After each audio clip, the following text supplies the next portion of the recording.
Und damit herzlich willkommen hier bei Butch Bob 42 Spielen. Nicht Stardew Valley, sondern eloquente Einwohnerzahlen. Sieht man uns schon? Sieht man uns schon? Eigentlich müsste man uns jetzt sehen. Quatsch. Doch. Doch, wir sind da. Wir sind da. Schreibt mal was in den Chat, wenn man uns sehen kann. Eigentlich müsste man uns jetzt sehen. Hallo! Bob, du darfst auch was sagen. Und ich bin Bob. Und er ist Bob. Hallo und herzlich willkommen. Es ist schön, dass ihr alle da seid. Ich mache Bob mal vielleicht noch ein bisschen lauter. Ihr müsst sagen, ob man Bob verstehen kann. Ich weiß es nämlich nicht. Ich weiß nämlich nicht. Ich sehe nichts. Nee, du brauchst doch noch nichts sehen. Was? Unerhört. So, kannst du jetzt was sehen? Nein. Warum nicht? Weil Achso, ich in ich muss ja Discord nichts sehe. So, jetzt aber. Ach, wir müssen heute funktioniert gar nichts. Da könnt ihr euch gleich mal dran gewöhnen, dass heute gar nichts funktioniert. Weil, wir haben natürlich schon richtig gute technische Probleme heute.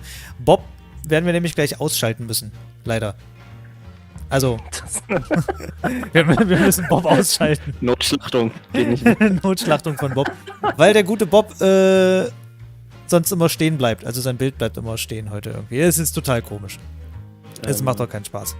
Ich möchte dich nicht beunruhigen, aber ich sehe immer noch nichts. Hä? Ich habe nur diese 2 Ladequadrate hier von Discord. Wenn ich auf Stream anschauen gehe. Wirklich? Ah, jetzt! Jetzt hast du Oh es. mein Gott, ich höre sogar den EE-Song.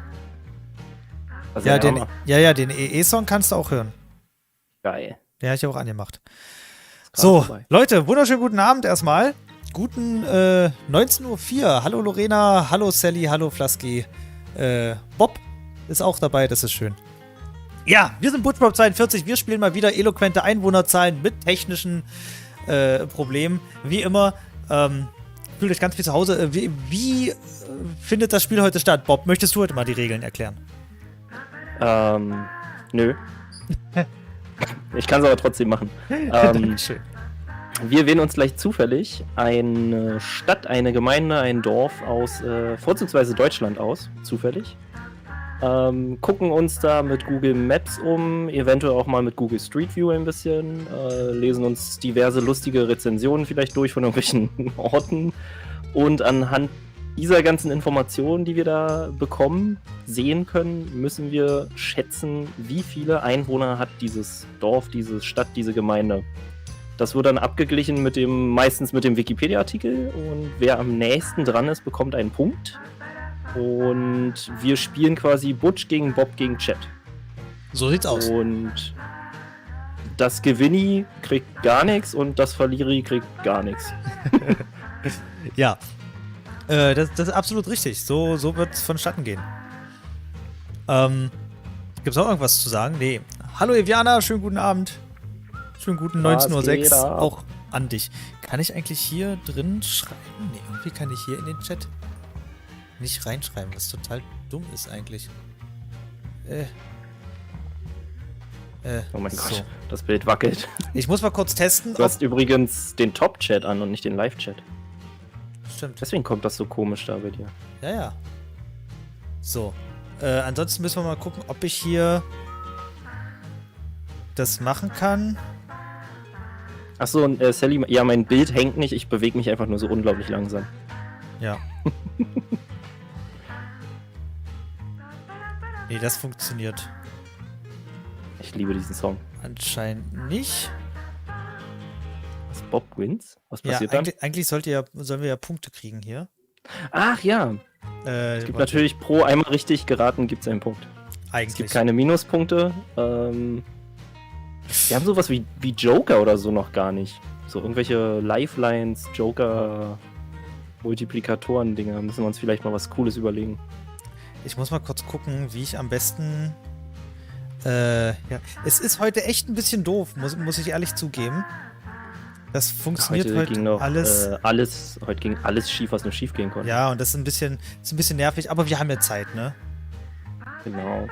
Ist Lena denn schon da? Ist Google schon hier? Lena ist noch nicht da. Ich habe richtig gute Nachrichten für Google. Es ist Sonntag, da passt das so. Ja. Also hast du wirklich gute Nachrichten, oder? Ich habe richtig gute Nachrichten für Google. Die werden sie richtig freuen. Okay. Weil jetzt passt das nämlich mit dem Chat nämlich auch nicht. Weil ich muss das ja eigentlich eingeben können und ich kann es jetzt aber nicht eingeben. Hm. Kann aber auch sein, dass ich das hier... Wir wollten das wirklich alles vorher fertig haben. Aber kannst Ey, wir haben uns fast eine Stunde vorher hier getroffen, ne? Ja. Aber kannst Und du halt... nichts hat funktioniert. Nö, gar nichts. So. Es gibt noch ein paar Sachen, die ich jetzt hier machen muss. Kann ich hier... Ach, guck mal, hier kann... Ah, perfekt. Chat, da ist er. Jetzt habe ich doch das, was ich haben wollte. El Chatto. So, und jetzt müsste...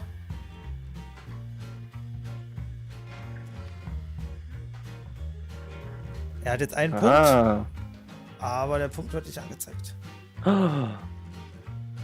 Also der müsste eigentlich im Dings drin sein. Oh. Und woran liegt das jetzt schon wieder? Ach Leute, ist das bescheuert heute. Aber das ist nun mal Live-Zeug, ne?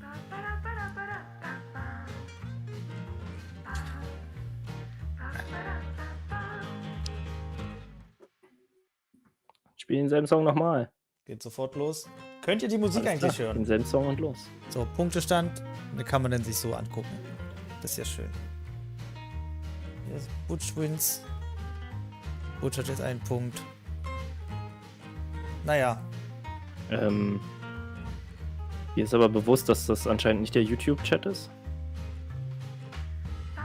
Ist es nicht der YouTube-Chat? Na, Abo verschenken und Nummer 1 werden und so. Silent Butch 21. Das sieht sehr hart nach Twitch aus. Ja, es müsste aber... Und das taucht auch hier nicht im YouTube-Chat auf, was du da tippst. Das stimmt. Was ist denn heute los? Also wirklich, ich verstehe heute gar nichts mehr, weil gar nichts heute funktioniert. Die Punkte funktionieren nicht, Oh, warte mal, hier ist noch... Hier ist der richtige Chat. Ah. Ich kann aber nicht reinschreiben in diesen Das Chat. ist der, den du vorhin auch schon hattest. Ja, ich kann aber Genau, in diesen du Chat... kannst halt nichts reinschreiben. Warum nicht? Ja, das freue ich mich auch. Das ist ja dämlich. Wie verzögert komme ich eigentlich an, wenn ich mitsinge? Auch verzögert genug.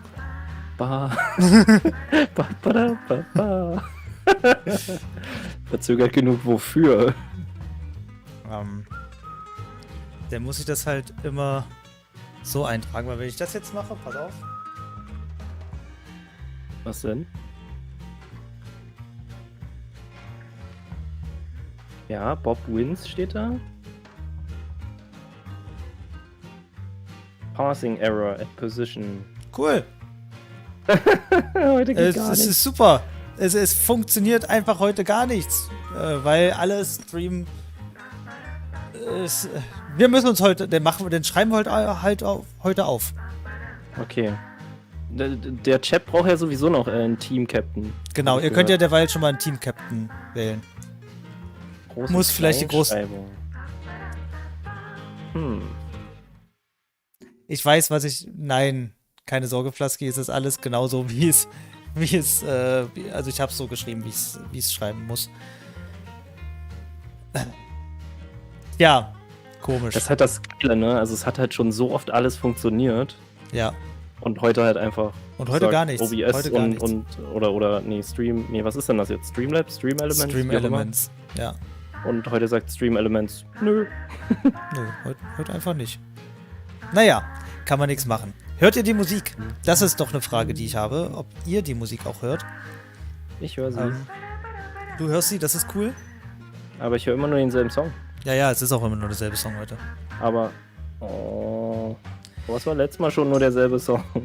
Ich weiß. Und davor auch. Ich weiß. Glaube ich. Wir haben die Erfahrung mit EE, aber das Problem ist, dass einfach OBS heute sagt, ich mache heute mal alles anders als sonst. Und ich funktioniere heute einfach mal nicht. Ach so, hier im Chat. Na, eigentlich müsst ihr bloß raten und sich für eine Zahl entscheiden. Das muss der Team-Captain. Musik ist super, sagt Sally. Rike sagt auch, die Musik hören wir. Gut. Wer möchte denn heute... Ich würde ja fast Sally vorschlagen, als Teamkapitän heute. Sie war auch zuerst da. Sie war nämlich auch zuerst da.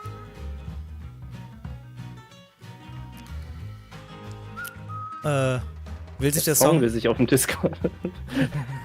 Der Song. Ja, der versammelt sich richtig auf dem Discord. Dann geht das vielleicht alles ein bisschen schneller bei uns. Ja, wenn ihr euch zusammentut, aber ihr müsst halt trotzdem schreiben, ne? Das ist wichtig. Nicht, dass ihr dann hier nicht mehr schreibt. Außerdem habt ihr doch hier den Chat. Ihr seid doch hier auf dem Chat zusammen. Und noch bewegst du dich, Bob. Ist doch super. Vielleicht lassen wir es heute auch einfach so. Wir können ja heute einfach bloß reden. Einfach nur ein bisschen quatschen. Just chatting. Sally, das Einzige, was du machen musst, ist dich für eine Zahl entscheiden. Das ist das Einzige. Der Chat wird Zahlen reinschmeißen und wird raten und du sagst dann einfach, die Zahl nehmen wir jetzt. Das macht der Team-Captain. Sie. Also du kannst natürlich auch deine eigene Zahl reinschmeißen und sagen, die nehme ich. Ja, das geht auch.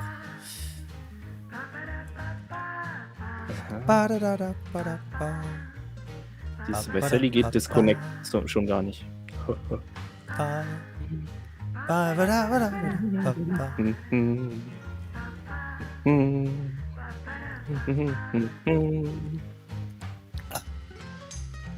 So. Kommt dazu oder lasst es. So. Genau. Komm, wir fangen jetzt einfach an. Ja. Ich würde einfach sagen, wir fangen jetzt an. So.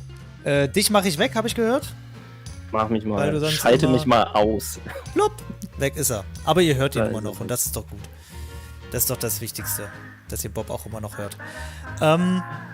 So, wir gehen in das Maps hinein. Und wer hat eigentlich beim letzten Mal gewonnen? Der Chat, ne?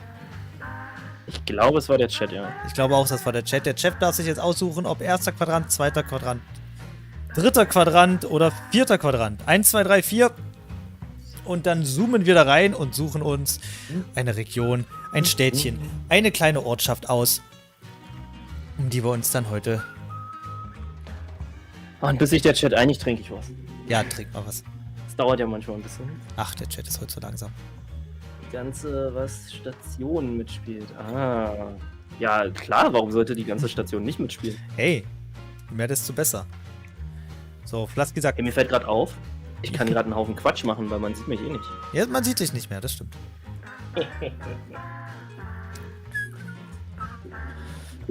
Du kannst jetzt... 2, 4. Kannst ja ansonsten zwischendurch immer versuchen, mit unserem Kanal da Butch Wins oder Chat Wins oder Bob Wins einzugeben. Vielleicht funktioniert das ja doch. Aber ich bin ja als Mod gerade drin. Ja, vielleicht geht das auch.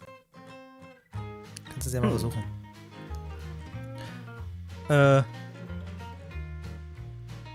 wir können doch jetzt... Chat muss erstmal klären, ob der Team-Captain die ganze Zeit da ist. Lasky, dann bist du einfach der Vize, falls Sally irgendwann weg ist. Oder einschläft.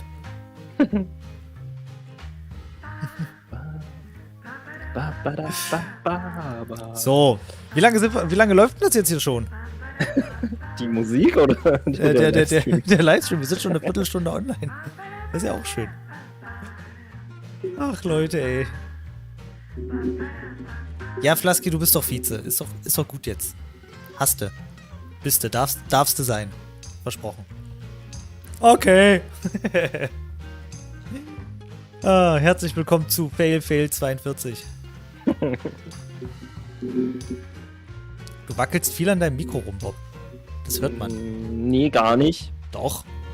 Ich kann dich anschalten, das weißt du. Ich hab dich angeschalten. Ich kann dich auch wieder ausschalten. Du, ich sehe dich. Ich sehe dich noch, Bob. Achso.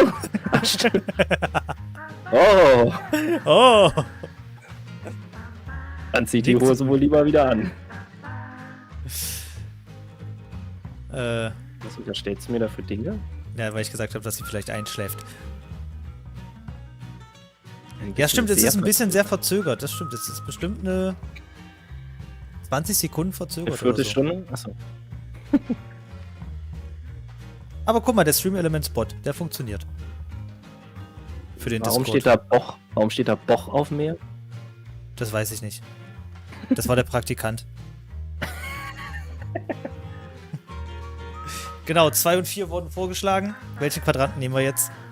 Ja, Sally muss noch mit der großen Verantwortung, die die große Macht des Jet-Captains mit sich bringt, klarkommen. Das stimmt, ja, ich habe dich ausgeschaltet, ich kann dich auch wieder anschalten. Ach, schön. Warum ist das heute alles so komisch? Ich weiß echt nicht. Dann nehmen wir einfach die 3. Komm, das machen wir jetzt auch, ist doch scheißegal. So, ist sowieso Bobs Lieblingsregion. Ja, so. Das ist absolut richtig. Das Königsbachstein. Wo macht man das denn hier? Was denn? War das jetzt richtig hier? Königsbachstein? Warte mal. Königsbachstein hattest du eben angeklickt.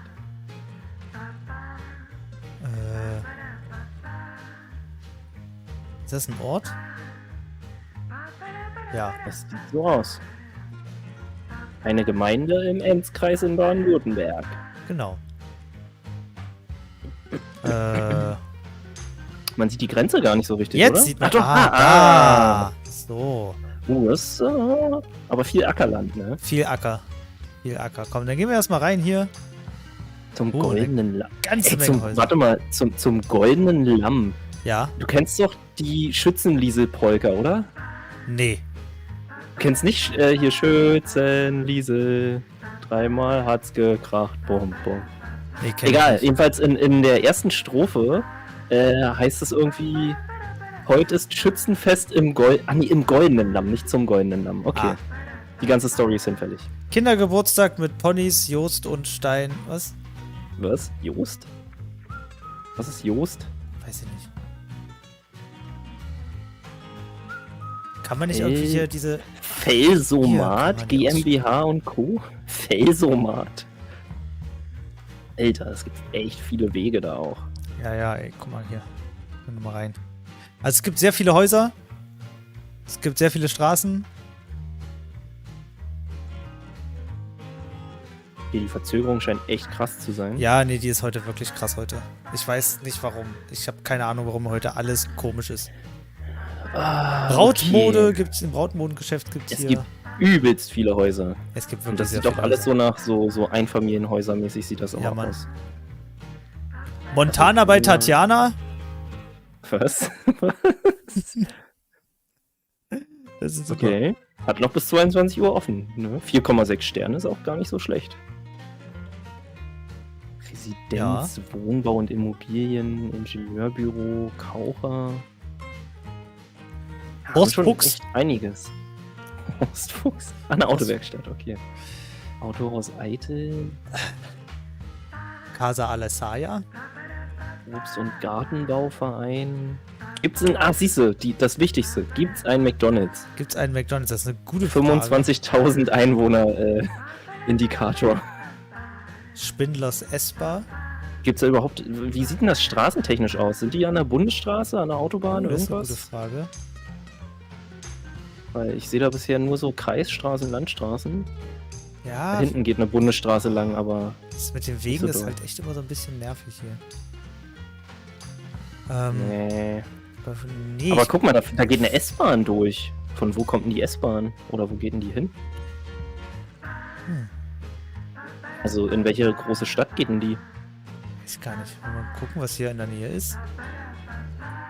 Pforzheim hast du hier.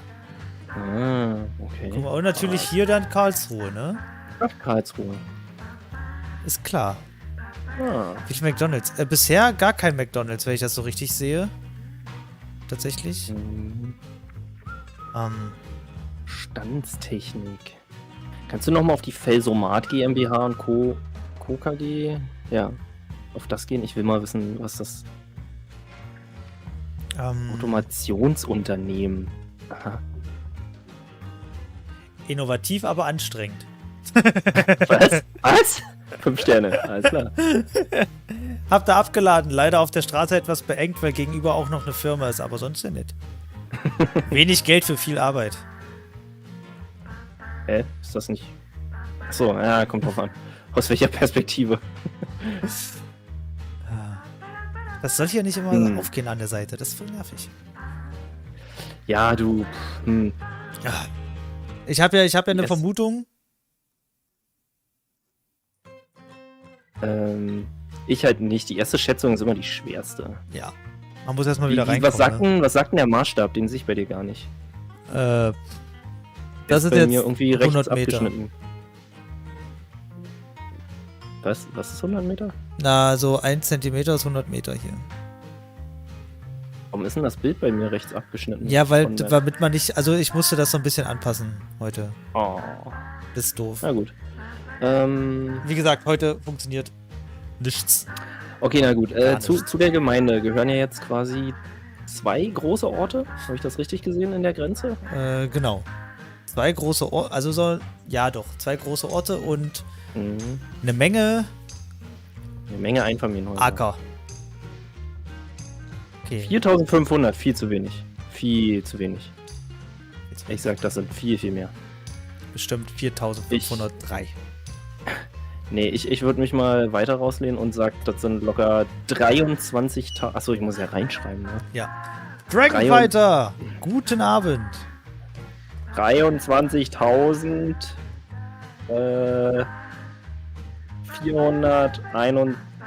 412, so. Sieht man das jetzt? Mehr, sagt Flasky. Oder er sagt mehr zu Lorenas Schätzung. So, das ist meine Schätzung. 20.876. Ja, ist gut, ist gut. So, lass mal derweil ein paar Rezensionen dann lesen, während der Chat hier seine Sachen abgibt und sich entscheidet und so. Genau, die können wir noch. Und es wird nicht vorher nachgeguckt, Leute, ja? Es wird hier nicht gecheatet. Rossmann und Lidl. Und ich merke das daran, wenn ihr cheatet. Da wird hier nämlich 20 und 25.000, sagt Sally auch. Hier DPT Pickup Paketshop. Gut zu erreichen, freundliches Personal, aber Pakete liegen ungeschützt im Eingangsbereich. Oh, das ist nicht gut. Das ist nicht gut, Leute, das müsst ihr besser machen. Bäckerei, Konditorei, Reisch. Sehr guter Kuchen, sehr lecker. Das beste Holzofenbrot, das ich je gegessen habe. Ab sofort Stammgast. Nicht schlecht. Sehr gute Waren. Warte, ich kann ja. Groß- und Kleinschreibung ist halt so ein Ding. War im Osten noch was? Ne, im Osten war ja nichts mehr. Ja, sehr viel Landschaft. Ja. Berge. Hügel. So.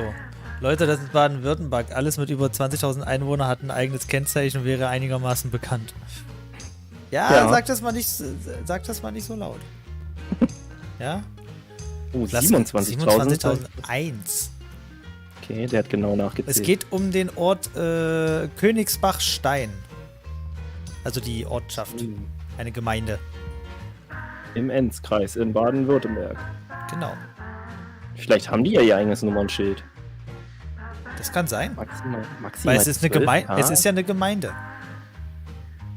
12K? Nein, Alter, guck dir die ganzen Häuser hier an. Das sind schon 12K. Ja. Nein. Also überleg doch mal, wenn da jetzt in jedem Haus eine 4-köpfige Familie leben würde. Ja. Also. Locker. Okay, Rieke sagt auch 25.555. Kenne mich halt in Deutschland Nussbrot aus. Außer Berlin und Bayern kenne ich gar nichts. Ahaha. Ja, ist nicht schlimm. Wir kennen uns jetzt auch nicht so mega aus. Ja, vor allem als ob halt Leute, die aus Deutschland kämen, sich überall in Deutschland auskennten mit den Einwohnern. Ist ja eigentlich schon die Grenze? Wo ist hier die Grenze? Ach, hier ist die Ja, Grenze. die ist da zwischen den Orten schon. Ach, die sieht man so ganz schlecht, wenn ich hier so reinzoome, Gibt's da sieht man die nicht Gibt's mehr. da eigentlich wieder so eine lustige Grenze irgendwo an so einem Fluss, der so Nee, grenzmäßig geht, oder? ist heute ganz okay. Man hat hier halt so ein bisschen, sieht aus wie so ein männliches Nidoran, wenn man hier guckt. Stimmt, ein bisschen schon. Ja. Also,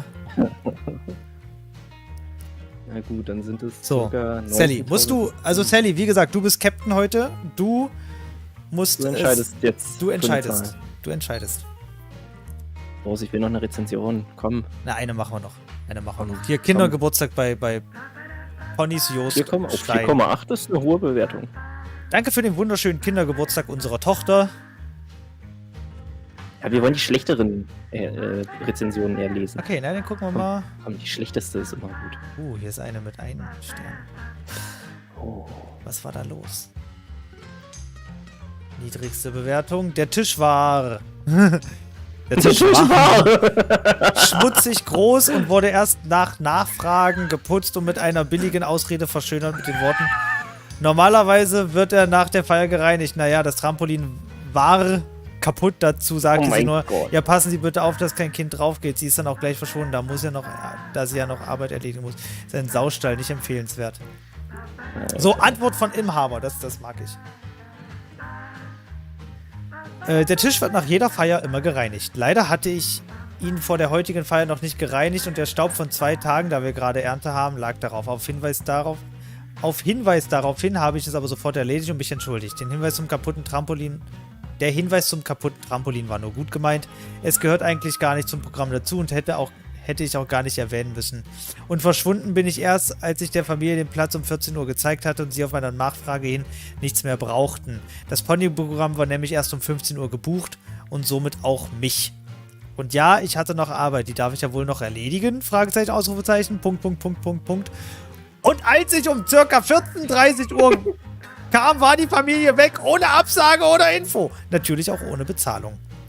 Und nur noch zum Schluss. Wir sind auf einem Bauernhof. Es staubt manchmal und die Tiere riechen. Ich bin bemüht, dass es euch bei uns gefällt. Normalerweise, wenn man mich darauf anspricht, kann ich auch vieles umsetzen. Ja. Okay, Chat ist immer noch nicht bereit. Oh, hier ist noch mehr. Sehr gut. Los. Eine Frechheit, sowas als Platz für einen Kindergeburtstag zu vermieten. Überall steht Gerümpel rum, zum Teil mit, in Klammern, schmutzigen Decken abgedeckt. Als wir ankamen, war der Tisch und Bank noch verstaubt und schmutzig. Der ganze Platz macht den Eindruck eines runtergekommenen Schrebergartens. Hier will man nicht feiern, eine riesengroße Enttäuschung und peinlich, wenn man Gäste eingeladen hat. Wir konnten zum Glück auf eine Lokalität umschwenken und sind sofort wieder gegangen. Allerdings konnten wir uns nicht abmelden, denn die Gastgeberin war ebenso schnell wieder verschwunden, wie sie da war. Antwort vom Inhaber. Nee, echt jetzt? Ich glaube, die Bewertungen der anderen Besucher sprechen für sich. Diese Leute hier bewerten zum 2. Mal für die gleiche Veranstaltung, die sie gar nicht wahrgenommen haben. Meine Meinung zu dieser Bewertung könnt ihr schon in der vorherigen 1-Sterne-Bewertung lesen. Und damit es keine Missverständnisse gibt, ich biete ein Pony-Programm an, keine Luxus-Familien-Location. Die Hauptpersonen sind die Kinder, nicht die Erwachsenen. Herzlich willkommen sind alle, die mit den Kindern ein schönes Pony-Programm erleben wollen. Gerne darf der Ort vorher besichtigt werden. So. Die sind immer noch nicht fertig. Chat, was ist da los? Sally, du musst nicht warten, ob alle damit einverstanden sind. Sally, greif mal richtig durch. Du als Kapitänin kannst einfach sagen, wir nehmen jetzt die Zahl und fertig. Ja? Die anderen können... Du brauchst das nicht machen. Brauchst da nicht... Oh, guck mal, Pony. Oh. Ich bin empört, da ist ja ein Pony. Das ist ja schmutzig. Ein Stern, wenn ich würde ich gar keinen geben. Ach, die Leute, ey. 1 Stern, weil ich nur 1 Stern geben kann. Oh, das ist ja noch eine Pferdepension. Was, das goldene Lamm wollte ich mir jetzt aber auch mal angucken. Durchschnitt ist 23.005. Okay, die nehmen 23.005. So. Und wir gucken jetzt. Vor allem, wie sie schön bei mir weggeiern, ne? Einwohner 10.022. Oh. Wer ist denn jetzt dann näher dran? Ich glaube tatsächlich. Chat ist näher dran als ich. Und ich hatte, wie viel hatte ich? Du bist am nächsten dran. 20.876. Oh, ich hab gewonnen! Woo! Butch wins. Butch wins! Und Lorena war gar nicht so schlecht mit ihrer. Lorena hatte gar nicht mal so Unrecht. Aber es ist auch das erste. Erste Schätzung. Die allererste Schätzung des Tages. Altes und neues Eisinger Loch. Alles klar. Böschbach. Schön. Kannst du mal versuchen, hier Butch Wins, Ausrufezeichen Butch Wins einzugeben? Ich kann das mal versuchen. Autsch. Ausrufezeichen Butch Wins. Alles zusammen? Ja. So. Es geschieht geschieht gar nichts. 22 Kilometer vom Pforzheim. Wenn ich den Ort nicht kenne, kann er nicht so viele haben. Verstehe. Na gut. Oh, wir haben also einen Experten hier.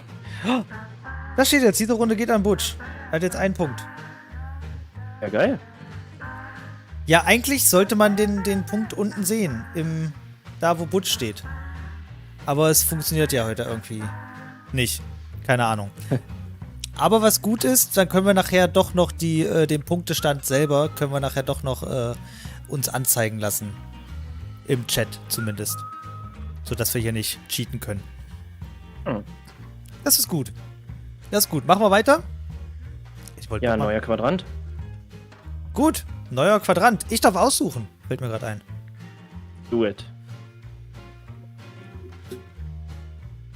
Oh, das ist ein bisschen zu weit raus. Wir müssen auch mal eine Europa-Edition machen. Ja, wir können ja Österreich mal heute mit einschließen, weil Sally auch dabei ist. Stimmt, Sally ist dabei. Wir können Österreich dazu machen. Das wird mal interessant. So. Ich nehme Österreich. Ja, dann. Nee, warte mal. Hier ist gar kein Ort. Fuck. Ich glaube, du musst mehr weiter reinzoomen. Die Orte sind zu klein. So. Ried in Innkreis. Oh, ist aber ein kleines Stadtgebiet, oder? Kleines, feines Stadtgebiet. Messe Ried. Hotel Ried. Wie heißt der Ort jetzt? Ried. Ried im Innkreis, ne? Genau. Ried im Innkreis. Hat doch eine schöne Form. Wir haben heute bisher zwei Regionen mit schönen Formen. So schön abgerundet. Okay. Gut, gehen wir mal rein. Geht da direkt eine Autobahn durch oder ist das in Österreich anders gekennzeichnet mit den Straßen? Nee, da mitten durch. Ach, hier? Haben die Straßen einfach blaue Kennzeichen? Das hier ist 143 ist echt das verwirrend. hier. Ne? Ja, das kann keine guck mal, die Autobahn hat auch eine S-Bahn. Nee, ein Hauptbahnhof. Nee, Quatsch, keine S-Bahn. Aber nur eine. Die Rex. Ja, Hauptbahnhof-Rezension. Alles klar. Ried im 3,8. Verbindung ein bisschen schlecht, sonst gut. Du, das sucht sich der Bahnhof meistens gar nicht aus, ne? Ja. Welche Verbindungen der hat. Da kann der Bahnhof selber ja überhaupt nicht. Dort war ich sogar schon mal mit dem Motorrad, sagt Sally. Das ist ja schön. Der Snackautomat ist eine Frechheit. Insgesamt schon zweimal was zu kaufen versucht und zweimal nichts erhalten, weil es hängen geblieben ist. So kommt man auch zu Geld. Ja, du nicht. Das ist natürlich auch blöd für den Bahnhof. Inviertler Drehkreuz der ÖBB, Ticketautomaten und Trafik vor Ort. Die beiden sich hier kreuzenden, nicht elektrifizierten Bahnstrecken der Innkreis- und Hausruckbahn werden großteils nur mit Dieselwagen älterer Bauart bedient. Ja, das ist schön. Ich wollte sagen, was soll mir die Rezension aber sagen? Ist einfach nur Information. Na gut. Ja. Das sieht irgendwie so nach gar nicht so vielen Häusern eigentlich aus. Ja, wir können ja mal richtig reingehen. Das sieht so nach so viel, weiß ich nicht, so viel großen Gebäuden irgendwie. Vor allem da im so Zentrum West, sag ich mal. Justizanstalt Ried. Oh, ein Gefängnis. Geil, Rezension, los! So. Jetzt. Korruptes Personal. Das Meme direkt. Korruptes Personal. Ich gehe rein und raus, wann ich will. Sehr zu empfehlen für Anfänger. Habe zu Hause für Winter gefunden. Guter und kostenloser Urlaub werde mal wiederkommen. Oh, gibt's nur 2 Rezensionen? Oh, schade. Leider nur 2. Ah, geil. Ey, Gefängnisrezensionen sind die besten Rezensionen. Ja, wenn ihr mal wirklich schlechte Laune habt oder so, guckt euch einfach überall auf der Welt Gefängnisrezensionen an. Oh ja. Ihr habt innerhalb von Sekunden bessere Laune. Schaut mal rum, bitte. Ja, ist ja gut, Eviana. Ist ja gut. Machen wir ja. China-Restaurant. Yi. Oder Ji? Nee, Yi. Warte mal, wir müssen ja ein bisschen... Gibt's da ein McDonald's? Ist auch gleich noch die Frage. Hier ist ein McDonald's.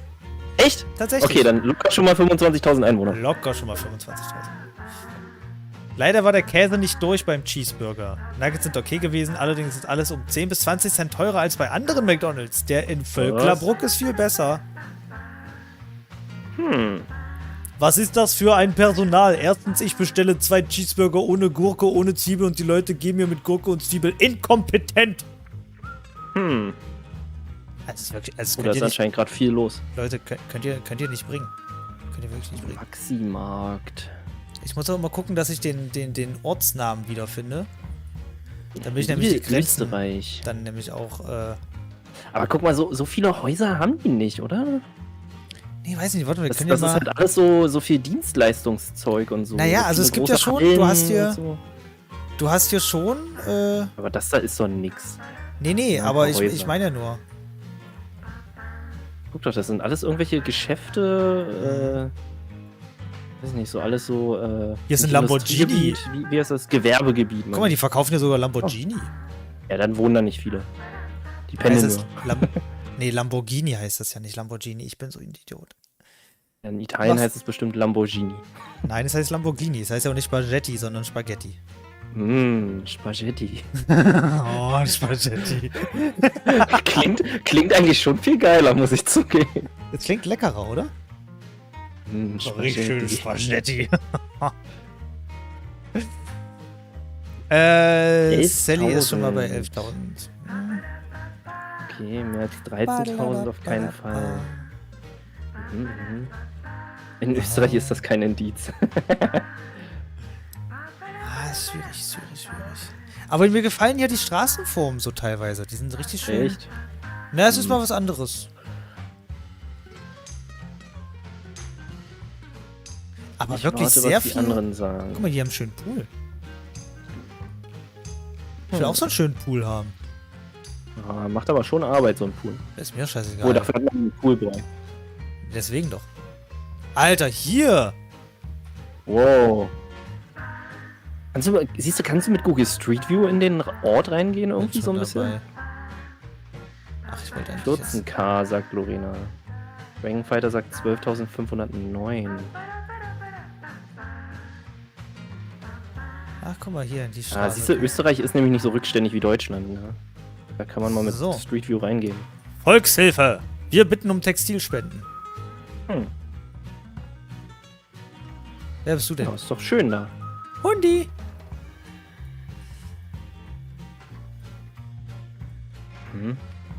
Okay, muss ja auch schon ein bisschen älterer Ort sein. Also die Ja, Häuser, die Fassade und so. Vergiss nicht, es ist Österreich. Ja, Österreich ist generell auch schon relativ alt. Mal gucken, wenn wir hier eine Motorradfahrerin sehen. Vielleicht ist das ja Sally. Blaue Autos. Wo ist die Spaziergängerin von eben gerade?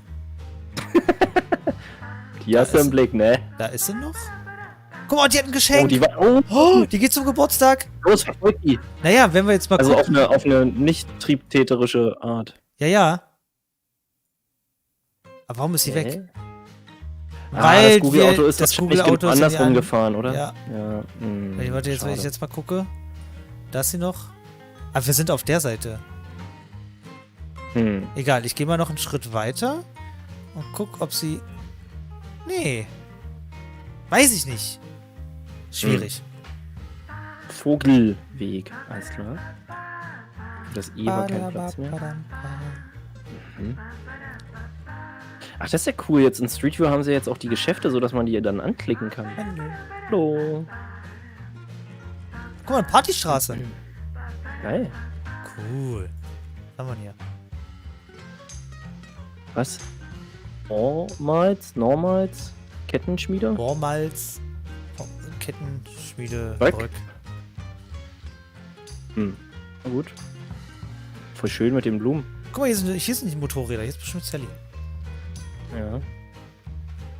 Viel zu viele Autos da. Viel zu viele Autos. Das ist echt schade. So, haben die schon? Die sind schon bei 12.000. Oh, 12.681 ist der Durchschnitt. Voll hinterher. Ich sage... Kannst du nochmal aus der Street View rausgehen? Nö. Dass ich nochmal das Gebiet sehen kann? Bam, bam, bam, bam. Ah, 12.000. Das von eben hatte doch nur 12.000, ne? Ich hätte bei dem hier jetzt gesagt, dass das sogar weniger hat. Ja, komm, ich geh sogar runter. Ich gehe auf 9.000. Ey, nee, ich wollte auf 9.000. Oh, dann gehe ich noch weiter runter. Boah. Gehe ich auf 8.000. Na, ich will ja nicht geiern. Das ist richtig. 8.634. Ja, aber du darfst auch mal gewinnen, Bob, ne? Ja. Also das Spielprinzip ist jetzt nicht so, dass du nicht gewinnen darfst. Auch wenn es noch nie passiert ist. So. Bob schreibt 8.634. Jetzt sind wir mal gespannt, oder? So, jetzt gucken wir doch mal. Wikipedia sagt, Einwohner 12.209. Ah, Chat gibt ihn schon wieder, Chat. oder? Oder? Na, Sally hat geschrieben, Ja, stimmt. 12.281. Ja. Okay, herzlichen Glückwunsch, Chat. Siehst du, Bernhard Zwiele, was auch immer. Zwielehner Das von der Bürgermeister. ÖVP. Der österreichischen Volkspartei. So, das heißt, ihr dürft auch gleich einen neuen Quadranten auswählen. Oder Österreich. Österreich ist Nummer 5. Österreich ist Quadrant Nummer 5.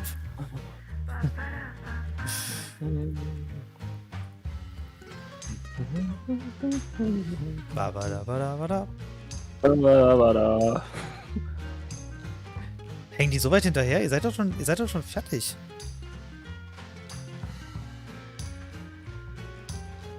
Okay.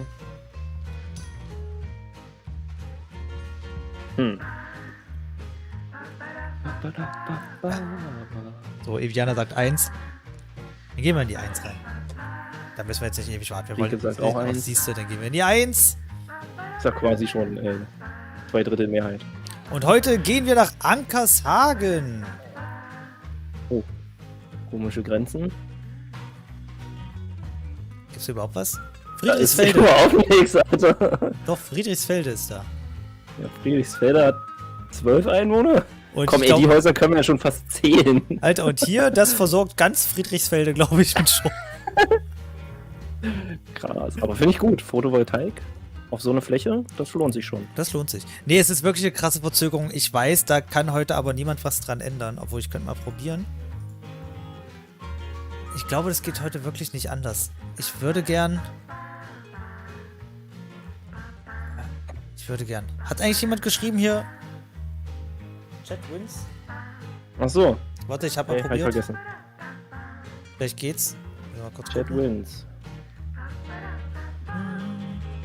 Ja, Diese okay. Runde geht an den Geht. Chat. Geht, Ihr habt jetzt okay. 1 Punkte. So, es gibt eine Dorfkirche, Ah, guck kann ich mal, ja hier derweile ist- schon mal vorlesen. Ich hätte auf Busstechnik Ultra Low Maniac. Latency hätte ich gehen können. Gasthof Linde. Das tut mir leid, das weiß ich fürs nächste Mal. Ja, was soll man machen? Schneemann-Museum. Ist doch auch. Okay, das egal. ist ja. Die haben ja wirklich nur so quasi eine Straße, ne? Also eine, die so durchgeht. Ja, es ist wirklich bloß hier dieses. Ja, das ist ja wirklich nur dieser Ort, ne? Ja, Wenn man warte. sich die Grenze anguckt. So, Ja gut, Silage und so. Das ist ja nix. nee, guck mal, hier ist. Warte, gehört das noch dazu? Nee. Ah doch, da. Das Gutshaus gehört noch dazu. Der Obsthof nicht. Genau. Ja gut, aber Uns Hus Rumshagen. Nachtclub. ein Nachtclub, was? Rund um die Uhr geöffnet? Ach, kein Quatsch. Aber hier steht nichts. Speisen vor Ort, Keine Lieferdienst, Keine Information? Information. Hm. Fachwerkhaus, 4 Birkenhaus. 4 Birkenhaus. Okay. Wenn wir das nächste Mal eloquente Einwohnerzahlen spielen, dann machen wir wieder Ultra Low Latency. Guck mal, Bornhof gehört Oh, da ist noch was. Aber Im das sind Bornhof auch... stehen 4 Häuser am Hang. Okay. Ja. Was? Nee, Bornhof Das da gehört gehört nicht... auch noch. Guck mal. Hey, was gehört denn jetzt noch da? Das Doch, hier. doch, Bornhof gehört noch dazu. Aber guck mal da oben links. Links diese Ausbuchtung. Hier? Links. Das andere links. Das ist links. Stimmt. Ja, da oben dieses Schatz. Was steht da? Zoom mal ein bisschen rein. Links. In diese Ausbuchtung. Links. Ach, hier. Ja. Ah. Ja. Boah, Saatzucht Steinach. Ach, eine Saatzucht. Boxsee. Ob die Chilis haben? Kannst du mal nachfragen.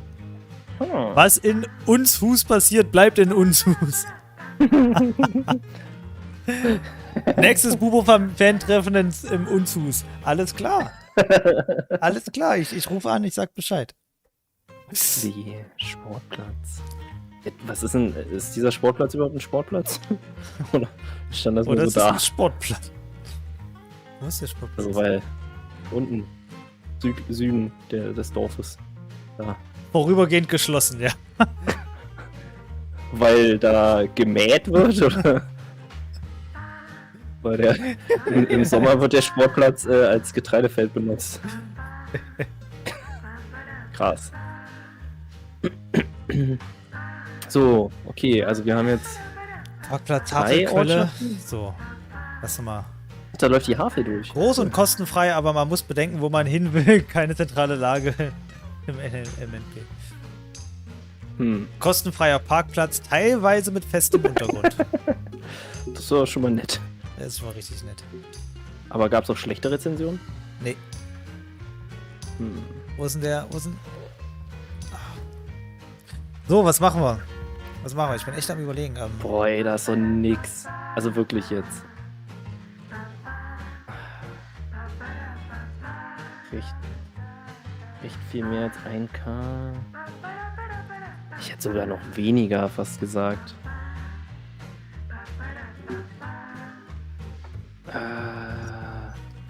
Geht alle so hoch. Lorenas Schätzung finde ich super.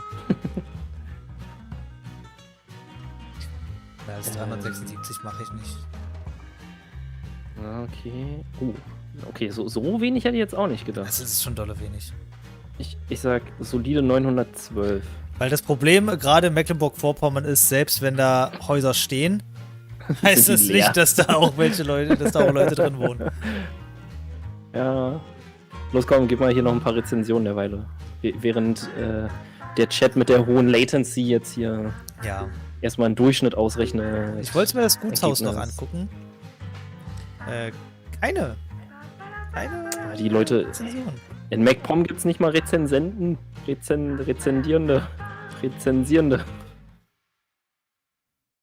Gasthof Linte, Schliemann-Museum, auch vorübergehend.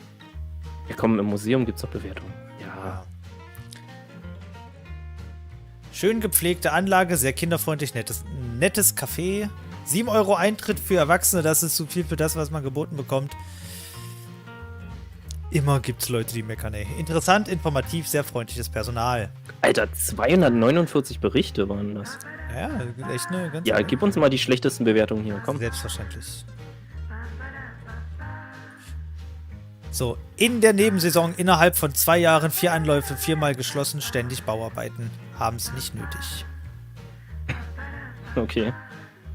Sehr langweilig. Ist vom 9.10.2017 bis voraussichtlich Jahresende wegen Umbau geschlossen. Das trojanische Pferd ist morsch und der Zugang gesperrt. Sehr geehrte Frau Böttcher, tut uns leid, dass Sie uns nicht besuchen konnten. Wir haben inzwischen wieder geöffnet und auch an der Sanierung des Pferdes sind wir dran. Geht so Café teuer und Personal recht langsam. Toll, das trojanische Pferd. Das alte sah auch gut aus, war aber schon in die Jahre gekommen. Da hat mein Mann dran gearbeitet vor Jahren. Schön. Trotzdem nur 3 Sterne gegeben. Oh, Krause. Nach der Sanierung wurde das Museum wieder interessant eingerichtet. Es ist einen Besuch wert. Trotzdem nur 3 Sterne. Immer noch geschlossen. 871 ist unser Tipp, hat Sally gerade beschlossen. Alles klar. Weiß ich Bescheid. Und wir gucken nach, wie viel haben wir denn da? 507. Alter Butch, Ja, ich glaube, du hast einen Punkt. ich glaube auch, ich habe einen Punkt. Geil. Butch wins.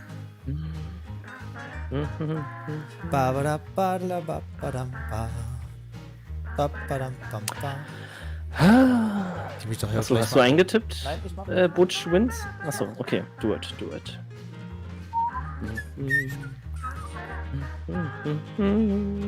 Ich finde mich gut. Ich finde mich echt gut. Habe ich mir verdient. So, ist der Tipp drin? Ist der drin? Ja, hat er 2 Punkte. Sehr schön. Ach, das läuft doch. Das läuft doch richtig gut heute. Ich bin on fire. Das heißt, ich darf mir auch den nächsten Quadranten aussuchen. Und ich würde tatsächlich schon wieder nach Österreich gehen. Schon wieder. Ja. Glaubst du also, Österreich kann dir die Punkte geben, die du Nee. brauchst? Nur Puffin gibt mir die Kraft und Ausdauer, die ich brauche. So, willkommen in... Was? Obermixnitz? Warte, wie heißt das? Obermixnitz stand da, glaube ich, eben. Obermixnitz. Warte, wie? Obermixnitz. Es gibt nicht mal einen Wikipedia-Artikel dafür. Also da werden wir gleich richtig Recherche Wir betreiben müssen ja müssen. gleich richtig Recherche. Biowein. Weinbaubauer. Ja. Aber wir können also hier können wir echt die Bewohner zählen, glaube ich. Ja. Obermixnitz. Vor allem, die haben nicht mal Straßennamen. Die Nee, es ist Straßennamen einfach sind nur Obermixnitz 1, Obermixnitz 2, Obermixnitz 3. Komm, Google Street View. Gib es nicht. Oh, Gib es nicht. krass. Krass, da haben wir aber nach Familie Krehahn. Heurigen Lenz Müller. Gutes Essen, Oh, leider sogar dauert es eine Bewertung. Ewigkeit, also circa eine Stunde, bis es kommt. Essen hervorragend, Wetter schlecht. Das wären 3 Sterne, oh mein Gott, ey. Oh, Leute. Immer wieder ein Besuch wert, freundliches Personal, je nach Besucheranzahl rasche Bedienung. Vorzügliche Speisen, heißt das, je mehr Besucher, desto rascher die Bedienung? Ja. Vorzügliche Speisen und Getränke, günstige Preise, große Portionen, sehr schöner, großer, alter, heurigen Raum. Bei herrlich warmem Wetter auch Ausschank im Freien, großteils überdacht. Das ist doch mal eine vernünftige Rezension. Gutes Essen in nettem Ach, Ambiente. ist ja witzig. Spitze. Der Fluss, der da durchgeht, der heißt Mixnitz. Aha. Wenn ich das da richtig sehe, so Südosten da. Das gehört zu einer größeren Gemeinde im Waldviertel. Dann müssen wir echt gucken, was nachher, wie viel die Gemeinde hat und dann irgendwie aufteilen. Ja. Ja gut, manchmal steht das ja dann auf Genau. deren Webseiten, steht das ja dann da. Ja. Oh, ihr schätzt alle ganz schön wenig, ne? Ja, aber. Was willst du machen? Also, das ist hier nicht viel. Oh, Sally kommt da ursprünglich her, ne? Also aus der Umgebung, Bezirk, wie auch immer. Ach, das ist ja lustig. Bed and Breakfast. Ja, ist immer Österreich, ne? Da sind ja sowieso alle verwandt. So, Wenig Photovoltaik, finde ich übrigens. ach, guck mal, Und du Ding bist ist ja nur aber gut. 2 Häuser sehen mit Photovoltaik. Wein, Alter. Das ist doch Lorenas Ding. Lorena, komm. Nach Ja, da musst du Obermixnitz. Da ist so. Rein theoretisch müsstest du auch sehen, wie viel das hat. Ja, weiß ich nicht, mal gucken. Da gibt's mehr Wein als Bewohner.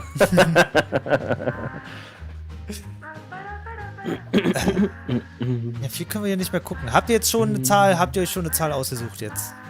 Was ist denn mit der Bushaltestelle, die da ist? Hat die Rezension. Ja, die eine Bushaltestelle im Ort. Nee, Obermixnitz. Was steht da? Obermixnitz bis bei Weitersfeld. Weiters. bis bei Nee, Weitersfeld. bei Weitersfeld. Ort. Oh je. Da, da, da, da, da. Aber hat da dieser Fluss, also Mixnitz, hat der da seinen Ursprung? Das sieht ja fast so aus, als ob da die Quelle ist. Hier ist doch keine Der führt ja nirgendwo. Ja, aber der führt ja nirgendwo weiter hin. Wo ist denn dieser Fluss? Siehst du das nicht? Mixnitz, leicht bläulich eingefärbt im Osten, Südosten des Ortes. Das steht sogar dran. Hä? Rechts. Rechts unten. Mixnitz. Da ist... Steht da. Alter. Okay, der Chat sagt 90. Ah, ich sag mehr. Ich sag... Wir haben die dann nicht, wenn doch... Esse ich einen Besen. Oh, okay. Große Worte. Dann... Ich sag entspannte 120. Mal ein bisschen drüber gehen hier.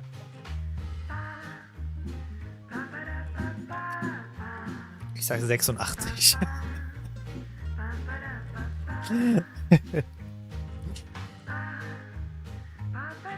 So, wie finden wir das jetzt raus? Ja, dann... Na... Wir googeln.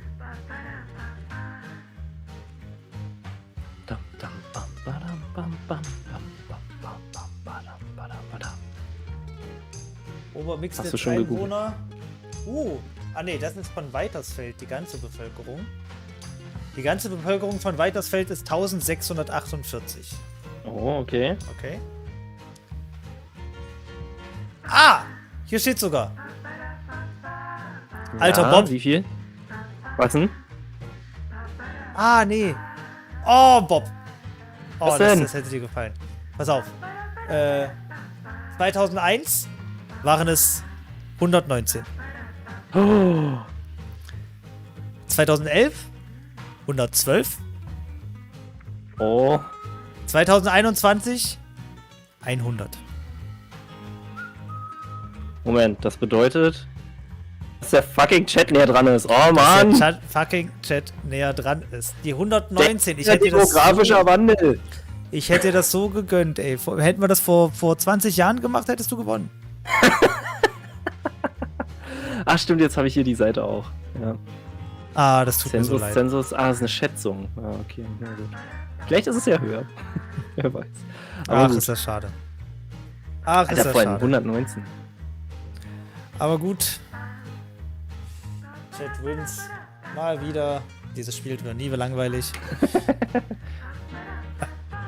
So, das heißt, ihr dürft euch wieder einen dämlichen Quadranten aussuchen. Oder Österreich.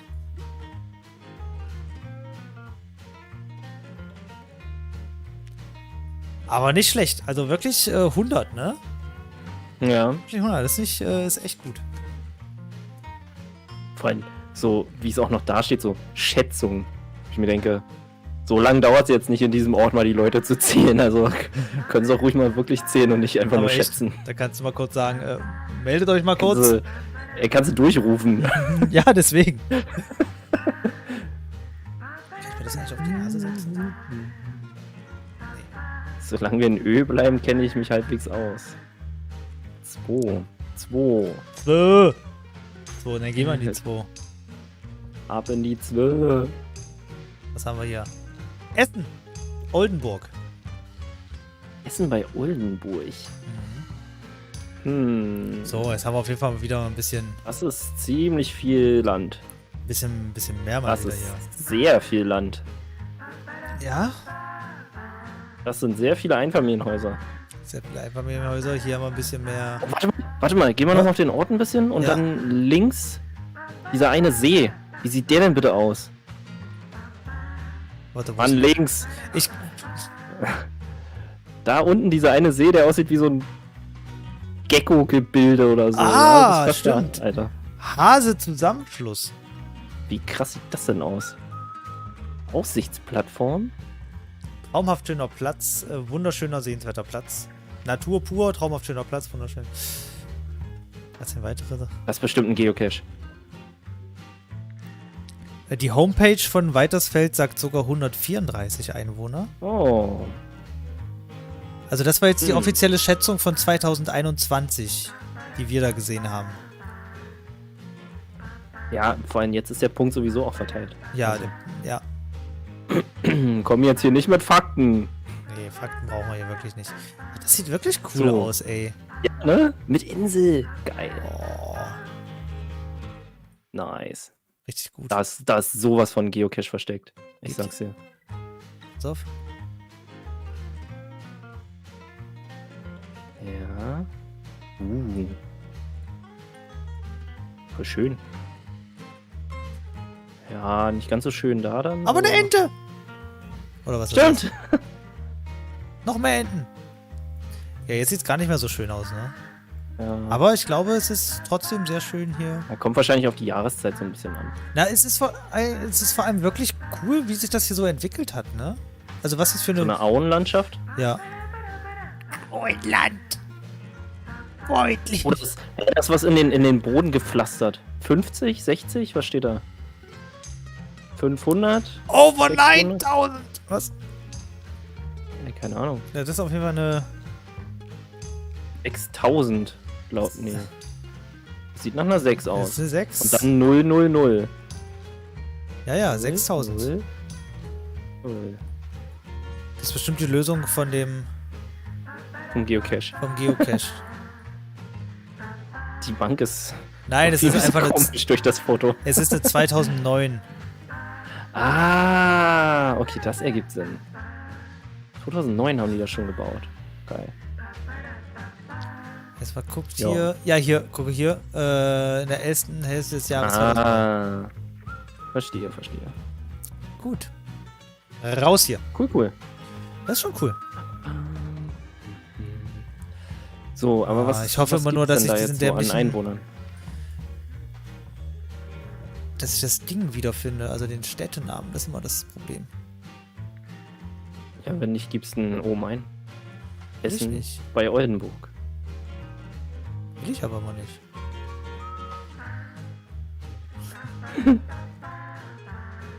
Steht da echt Quakenbrück? Ja, Oh, du bist viel zu weit nördlich. echt? Ja, dieser See war direkt neben dem Ort. Da, Essen-Oldenburg, da ist es doch. Da ist es. Oh Gott. Das ist halt so groß. So. Ah, das ist echt verdammt groß.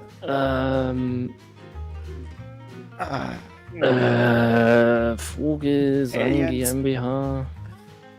Was, Aliens? Ja, wegen dem Fluss, also wegen dem kleinen See. 6000 Einwohner. Alter, nee, guck mal, wir haben hier hinten noch...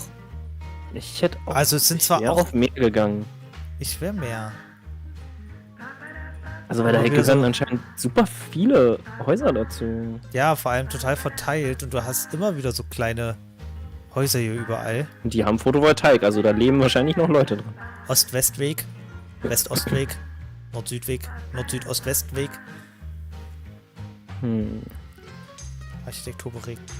Architektur. Geht da irgendwie Autobahn technisch irgendwas lang? Nee, ne? Nee. Oder welche größeren Städte sind da so drumherum? Na, du hast Außer Kloppenburg. Quakenbrück? Kloppenburg war hier oben. Da rechts ist die A1. Fechter. Fechter, hatten wir Fechter nicht sogar schon mal? Oh, das weiß ich nicht. Lönningen. Lindern. Wildeshausen. Okay. Also da ist nix drumherum. Also gibt's auch kein McDonalds. Nee, den McDonalds gibt's nicht, tatsächlich.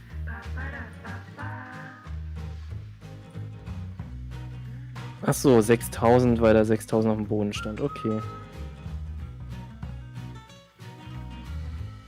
Wie viele Restaurants und Geschäfte gibt's, möchte Lorena wissen. Ja, das ist trimm dich Pfad essen, das ist so schön.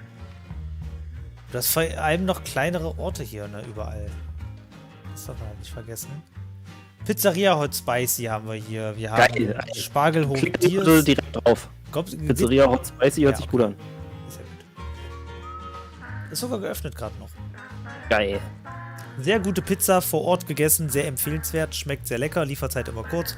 Gruß, der Typ, der 46 ohne Fleisch bestellt.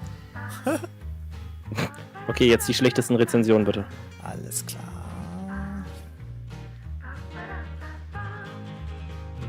125 Berichte, krass. Die Pizza war schwarz und eklig. Hättest mal nicht die schwarze, eklige Pizza bestellt sollen. Wir haben mit Fleisch bestellt, doch da war kein Fleisch. Da war kein Fleisch. Der Boden war richtig eklig und die gekochten Eier waren grün. Bäh. Alter, wer mit Smileys eine Bewertung schreibt, Ja, den, das Next Level. Sorry, aber kann ich sowieso nicht drauf was geben. Sie vergessen oftmals Essen und müssen es nochmal holen. Das Essen wird Das heißt, wird kalt und eklig. Okay. Das heißt, die wollen dir eigentlich Essen bringen aber nichts mit und stehen dann vor dir. Ja, was wollen sie denn? Ja, ihr Essen. Ja, und das ist... Wo? Ach so, ja, Moment, ich hol's. Wir werden dort niemals mehr bestellen. 1 Stern ist schon viel. Leider kann man 0 nicht geben. Das ist der Klassiker. Das ist einfach der Klassiker. Alter. Leute, ey. Größer Drecksladen. Essen ist oft versalzener. Am Ende muss man immer 2 bis 3 Euro mehr bezahlen, als auf der Karte steht. Ihr habt eigentlich gar keinen Stern verdient. Das ist so ein Klassiker. Weil Lieferkosten, du Idiot. Wenn du zum Beispiel bei Domino's bestellst, ist es, wenn du es selber abholst, auch günstiger, als wenn du es liefern lässt. Mein Döner war kalt, obwohl ich 5 Minuten auf den gewartet habe. Die Herren haben mir scharfe Soße gegeben, obwohl ich die nicht wollte. Das Fleisch ist ekelhaft, es ist kalt, die Konsistenz ist ekelhaft. Das Brötchen war schwarz, habe ein schwarzes Haar gefunden auf dem Fleisch. Und die Herren verstehen vieles nicht, was man sagt. Ich bin enttäuscht. Früher war das Essen voll gut. Ich empfehle auf gar keinen Fall da zu essen. Der Döner wird einfach so in die Alufolie gesteckt, dass beim Aufmachen die Soße auf den Tisch landen. Das war der längste Satz der Welt. Ey, wenn die Leute nicht mal schreiben können, Alter. Oh, und 3 Leute haben dann noch auf Gefällt mir gedrückt. Bin sehr unzufrieden.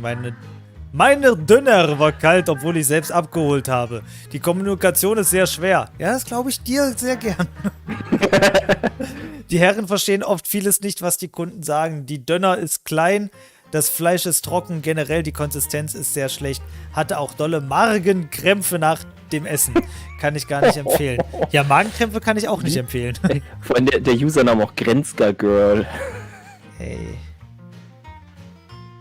Oh Mann. Leute, ey. Tarkan, der größte Saftladen. Döner jedes Mal kalt und auch wie der jedes Mal gemacht wird, sieht aus, als wird der einfach in Alufolie geklatscht. Fleisch trocken, als hätte es seit einer Woche im Kühlschrank gelegen. Brot zu dünn, der letzte Dreck.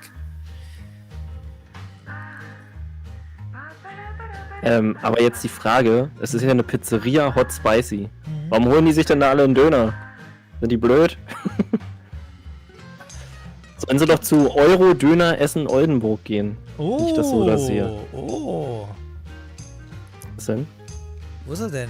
Euro Döner Essen Oldenburg. So. Ist das was Besonderes? 42. 4,2. Maschallah, beste Döner. Bedienung auch Maschallah. Standard-Gamer. Rezension kommt raus nach Mitternacht. Standard. Oh, geil. So, aber trotzdem. Döner-Teller Spezial für 9 Euro bestellt. Es fehlte Schafskäse und Peperoni. Der Reis ohne Soße und versalzen pappig aus dem Kochbeutel. Der Salat, in Anführungsstrichen, bestand lediglich aus gehäckseltem Eisberg mit Fertigdressing, aber reichlich Fleisch. Für das Geld eine Frechheit. Habe dort aber auch mal einen normalen Döner gegessen, der war nicht schlecht. Trotzdem nur 1 Stern. Bestellen ist leider nicht einmal möglich, weil das Telefon dauerhaft besetzt ist. Wahrscheinlich haben sie vergessen, beim letzten Telefonat aufzulegen. Vor allem der Username wieder. Xenox1998 Twitch. Ja. Oh. Also ich habe mehr erwartet. Die Calzone, die ich hatte, war zwar groß, aber vom Belag, der drauf sein sollte, war echt nicht viel zu sehen. Der war echt enttäuschend. Naja. Ach komm. Ach ja. Spargelhof. Da gibt es einen Spargelhof. Ja, da gibt es einen Spargelhof. So. Ja. Noch irgendwas oder sind wir schon... Also der Chat bewegt sich so ein bisschen über 10.000. 10.431. Ich hätte irgendwie mehr gesagt. Ich auch. Also ich vergleiche das gerade immer so mit diesem ersten, mit dieser ersten Gemeinde, die wir hatten. Die hatte ja, was hatte die? 12.000 oder so? Ja. Nee. Was war hier? Ich sage 14.956. 14.000, nee. Ja, das ist wahrscheinlich auch Ich gehe einfach höher. Noch höher sogar. Ja, ist schwierig. 16.469. Oh, wenn die mehr sagen, ist auch okay. Oh, jetzt fangen die Metagames hier an. Ja. Der Flasky, der will immer gewinnen, weißt du? Der ist immer gleich so berechnend. Der guckt immer gleich so wie... So, wir gucken erstmal. Aber der Chat hat noch gar nichts gesagt. Doch, Sally hat doch schon gesagt. Hat sie? Ja? Hat sie mal Chat gewonnen. Sally hat doch gesagt, 14.431 ist unser Durchschnitt. Nee, sie hat geschrieben 10.431. Meine ich doch. Ja, meine ich doch. 10.431. Flasky sagt so 9.101 und Einwohner sind 9.100. Ah, das ist ja ein bisschen verdächtig. Ja, ne? Ja, 11.000 wäre ihre Antwort gewesen. Ja gut, seid trotzdem. Damit hätten sie gewonnen. Ja. Wäre eure Antwort gewesen. Nee, ja, ist ja egal. Ja, ist ja ich egal. habe nicht gecheatet. Ja, er hat nicht gecheatet, also. Alles klar. Das ist, was ein Cheater sagen würde. Ja. Oh, habe ich als Thema für die nächste Stardew Valley Aufnahme. Die Kafka Trap. So. Chat wins. Chat hat noch einen Punkt. Ja, komm, nehmt die Punkte. Ist mir scheißegal. Ich wollte die Punkte sowieso nicht. Nee, will ich doch ja nicht.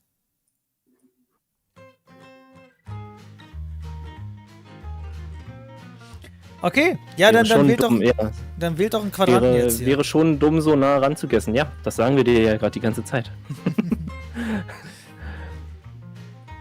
So. Wählt euren dieses Quadranten. Gebiet habt ihr zur Auswahl. Und unseren noch Nachbarn in Österreich. Genau. Ich überlege gerade. Die ganzen Orte, die er da anzeigt, habe ich alle schon mal mindestens gehört.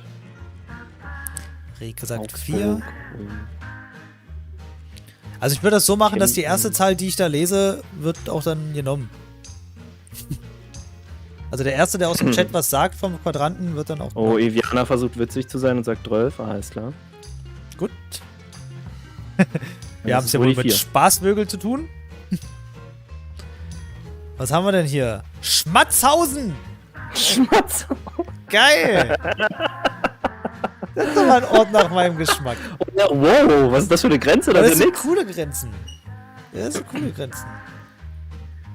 Schmatzhausen. Die haben ja gar nichts. Außer da unten. Was ist denn das da unten für ein komischer Ausläufer da in den Wald rein? Das hier? Das ist eine gute Frage. Ja, ist einfach noch... Das sind tatsächlich noch ein paar Häuser. Okay, das ist echt ein kleines Ding hier. Laber. Die kleine Laber fließt da durch Schmatzhausen. Warum sehe ich die Flüsse immer nicht? Weiß ich nicht, weil du anscheinend die blaue Schrift nicht siehst. Nee, ich sehe die blaue Schrift auch nicht. Die kleine Laber, die trennt so dieses unten, dieses Ding so ein bisschen. Ja. Die kleine Laber. Oh, wird da Wein angebaut? Gibt's auch eine große Laber? Die Sollklangstelle. Was? Die gehört nicht mehr dazu. Ich weiß.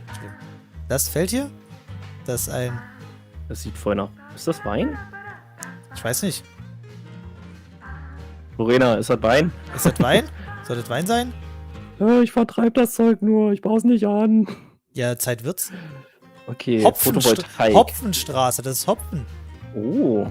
Ja, natürlich, sieht doch aus wie hier die kleinen Stäbchen und so. Das stimmt, ergibt Sinn. Wie in Stardew Valley. PCT, Günther Abt. Was ist denn PCT? St. Katharina-Kirche. Hier, Dorfladen Schmatzhausen. 5,0. Ja. Okay. Tolles Projekt, um wieder vor Ort einkaufen zu können. Super freundlicher und zuvorkommend Service. Schön, dass ihr hier seid.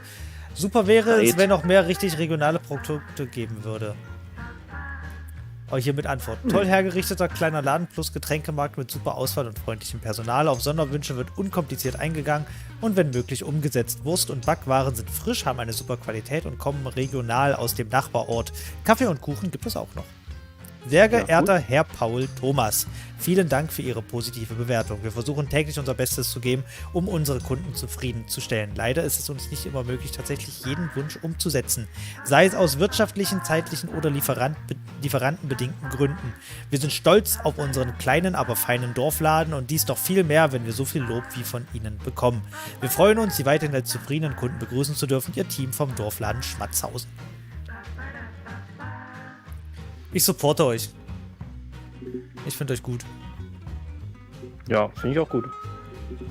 Schmatzhausen, ey. Wo ist der? Da geht auch der Asbach durch. Okay. So. Ist der So, uralt? Schmatzhausen hat aber nicht so viel, ne? Nee, Schmatzhausen hat echt nicht viel.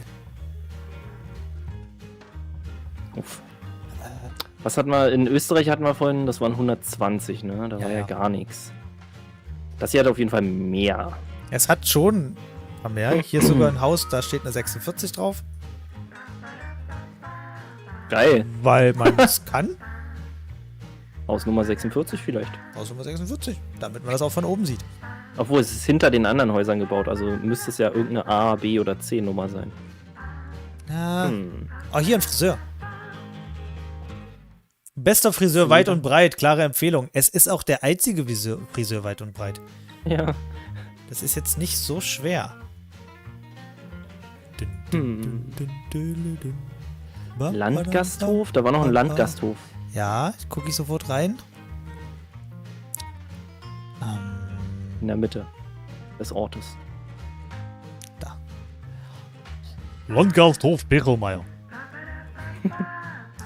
Freundliches Personal, schöner Biergarten, gute Lage. Unser Fazit: äußerst leckeres und hochwertiges Essen zum fairen Preis, leckerer Wurstsalat und frisches Radler. Die schlechten Bewertungen. Ja, sehr gut. Wir wollen hier nur schlechte Bewertungen. Wir wollen hier nur. Einfach nur eine 1-Sterne-Bewertung und Antwort vom Inhaber darauf. Sehr geehrter Herr Dippold, offensichtlich waren Sie mit unserem Besuch bei uns nicht zufrieden. Schade, dass Sie dies nicht persönlich an uns herangetragen haben.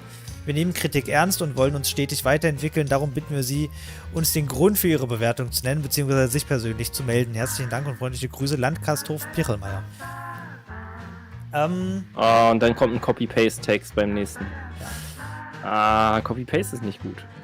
Das mag ich nicht. Ey, na, guck mal, ja, aber ganz ehrlich, ich finde das immer schlimm. Ja, die haben sich auch keine Mühe gegeben, aber... Nee, nicht nur deswegen. Ich würde auch sagen, ich finde das schlimm, dass sich, dass so durch diese Google-Bewertung und so weiter die Leute so anbiedern müssen und sich für alles Mögliche rechtfertigen müssen. Ja, stimmt auch. Weil die Nutzer, also die User, die Kunden, können ja erstmal jeden Scheiß schreiben. Weißt du? Stimmt. Die können ja erstmal jeden Kack reinschreiben. Ob die da waren und nicht. Genau. Erstmal völlig egal. Und die Inhaber müssen sich dann erstmal so dermaßen rechtfertigen, weil es steht da. So, die Sache steht da und die kriegst du auch erstmal nicht so raus. Das ist schwierig.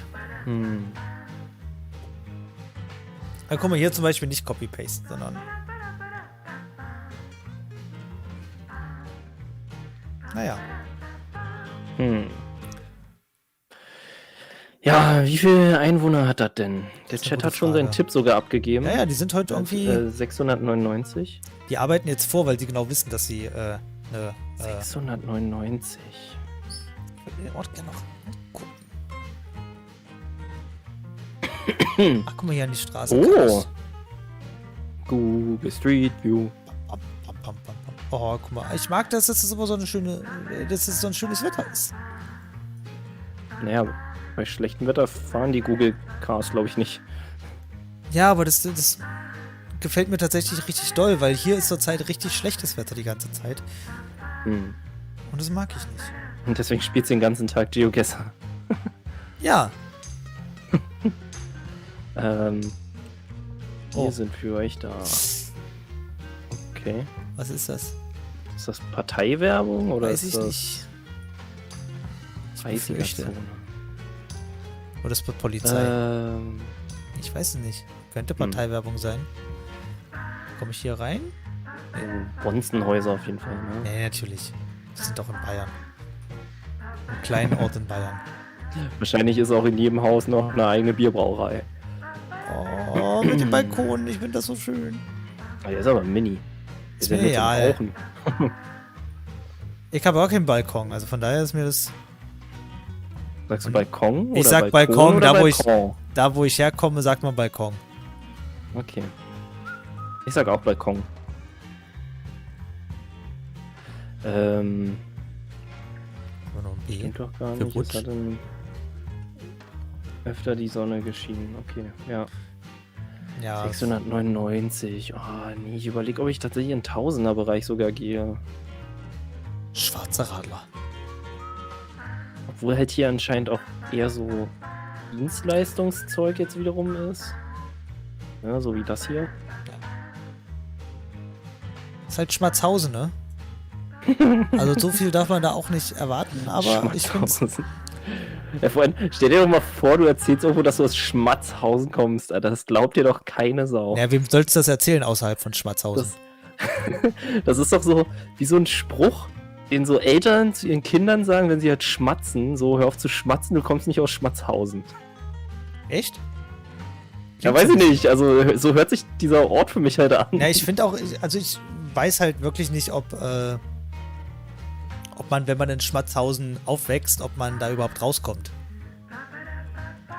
Weißt du? Balkon. Könnte so sein, dass Macht das so ein sich Ort ist, wo man Flasky einfach- gerade unwissentlich darüber lustig, wie wir Balkon aussprechen? Es gibt 3 mögliche und anerkannte Aussprachen für Balkon. Ja. Und das ist Balkon, Balkon und Balkon. So, you just got German. Germanized. Ich sag 741. 742. 742 sagst du. 742 sag ich. Die hatten 699, ne? Ja, ist mir egal. Genau, 699 hat sie gesagt.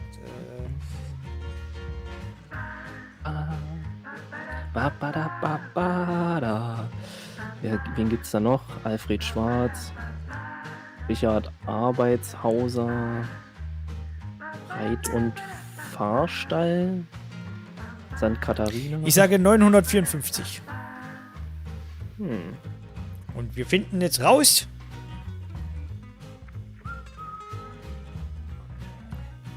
...756. Geil! Bob, Gib mir die Punkte, gib mir Das die ist Punkte, dein gib mir die Punkt. Punkte! herzlichen Glückwunsch. Ja, schreib es in den Chat. Ja, schreib es rein.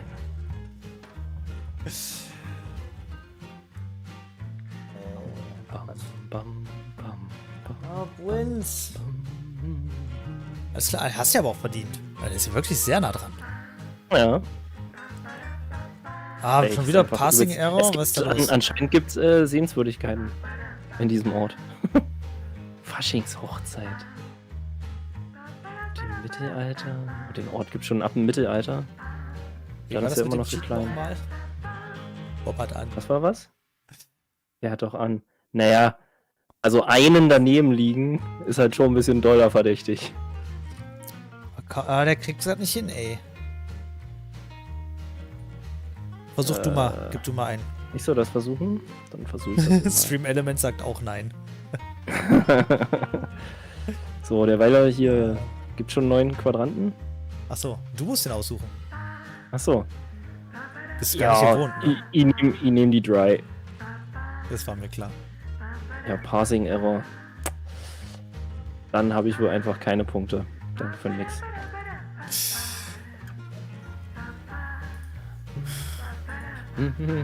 Ober der Dingen. Ober der Dingen. Oh, das ist groß. Das ist groß. Wieder 2 solche großen. Ist groß. Und da geht eine Bundesstraße durch. Was hat Lorena vorhin gesagt? Niemals mehr als 12.000? Okay, wir haben Bildungszentrum. da 3. Ja, ich glaub, 3 Orte. Drei Orte, ne? Fangen wir mal hier unten an. Mit.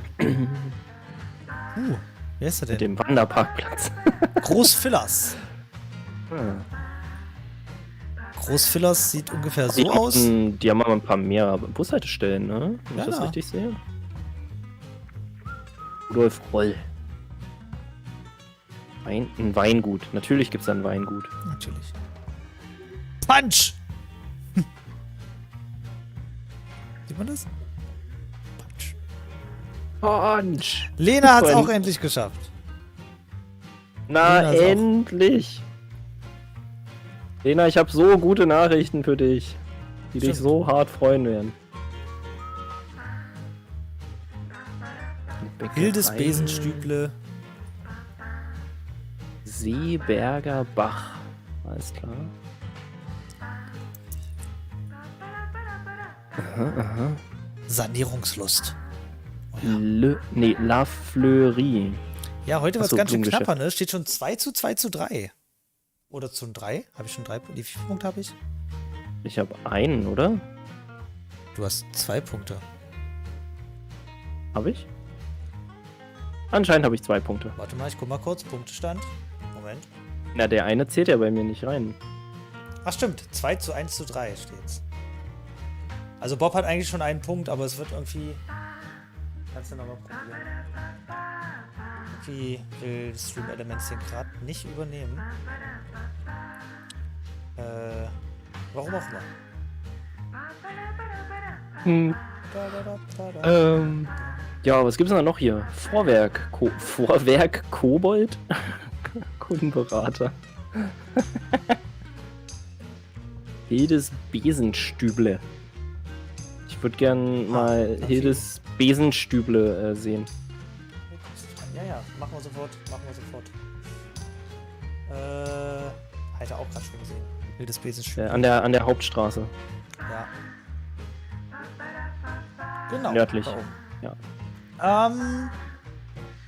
So, 201 Rezensionen, also ist doch schon ganz schön viel. Oh. So, schauen wir es mal. Miesester Besen ever. Essen in very low quality, nie wieder, dann lieber zu McDonald's. Okay. Michael Österle. Mhm.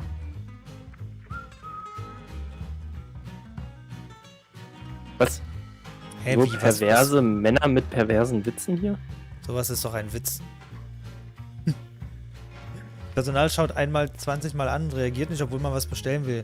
Und nicht mal normales Mineralwasser hier. Ganz schlechter Laden, wirklich. Das war ein großer Fehler, hierher zu kommen. Hier. Leider gab es nur noch 3 warme Gerichte mit Begründung, die Küche wäre schon geputzt. Bin immer gern dahin gegangen, aber heute war ich maßlos enttäuscht. Ja, weil ein schlechter Tag vergibst du aber auch gleich nur ein. Also Diana, bitte. Da musst du halt auch mal vorbestellen. Keine Ahnung. Also das immer nur auf den Leuten rumhacken. Wirklich. Essen war eine Katastrophe. Fertigschnitzel, billig gekaufte Buberspätzle und das Sauerkraut wahrscheinlich roh, nur warm gemacht. Essen wurde zurückgegeben und auf die Kritik wurde nicht eingegangen. Nach über 40-jähriger Besenerfahrung mein erster Rein. Sind denn Besen? Ja, das frage ich mich auch gerade. Besenerfahrung? Was? Verstehe nicht. So, warte, dann gucke ich mal kurz. So. Dann lass mal in den nächsten Ort schlendern. Besenstube. Geh mal kurz rein. Was ist eine Besenstube? Gibt's wirklich Tausende, Alter. Das ist wirklich so ein richtiges Ding. Na gut. Okay, wir gehen in den nächsten Ort. Ich wollte noch mal kurz. Da gibt's ein Netto. Ja, warte, ich wollte noch mal kurz richtig anklicken. Wie hieß das nochmal? Ober der Ding, ne? Ja. Oh Gott. Da war es eben. Da ist es. Hier ist es. So. Jetzt gehen wir hier mal rein in Ober der Dingen. Und gucken uns mal genau an. Hier ist Eiskönig, Bäckerei und Tagescafé Weigel. Aber man sieht ja schon, die sind auch wieder so. Ja. Ja, so Einfamilienhäuser. Besenwirtschaft, also so Kneipenrestaurants. Spielplatz, Bewegungsplatz, Skatepark, Bolzplatz und ein Rosengarten. Auch ein Bad. Ja. Ja, geil. Ballettschule, Nadine Elskamp. Medikus. Skatepark haben die hier. Naja. Ja, voll geil. Kannst du da mit Street View reingehen? Ich guck. Und der Froschgraben fließt da anscheinend lang. Leider gar nicht. Ah, schade. Oh, was steht denn da alles im Chat? Besenwirtschaft sind Lokale in Bavü. Von Winzer. Ach, die Besenwirtschaften sind immer zu Hause bei den Leuten. Ah. Ja.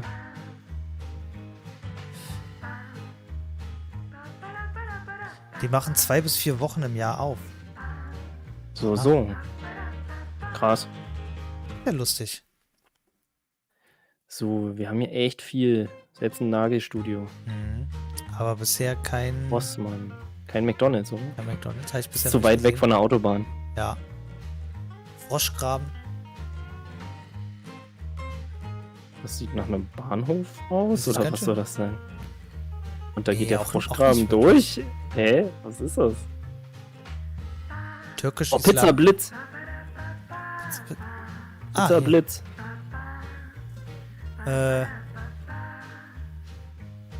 Über 1 Stunde gewartet, die Pizza war kalt und verbrannt.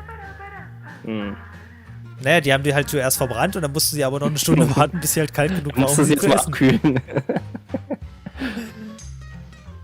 Schlechte Qualität. Pizza Fungi bestellt, wurde auch pünktlich geliefert. Jedoch war die Pizza ein totaler Reinfall. Die Pilze darauf waren total gelb und halb roh und haben gar nicht geschmeckt. Weshalb ich die von der Pizza kratzen musste. Außerdem war die Pizza auch von unten ziemlich schwarz verbrannt, also von der Qualität her gar nicht zu empfehlen. Für 3 Kilometer brauchen die 2 Stunden. Was soll das? Ja, klingt nach Berlin.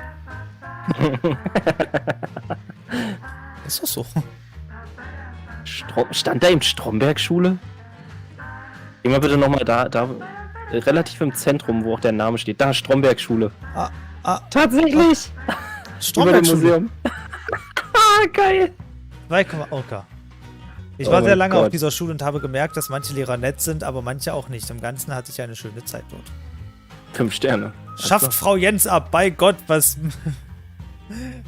mit der? Gibt Hausaufgaben, wie die will, und Frau Stadtmüller soll man nett mit Hausaufgaben übertreiben. Aber die ist korrekt eigentlich, sind alle korrekt außer Frau Jens. Hashtag schafft Frau Jens ab. Oh mein Oh Gott. Gott, ey. Oh, ist das übel. Walla, Lehrerin, sehr unhöflich. Das ist auch so geil. Bei Gott, was mit der? Gibt's was?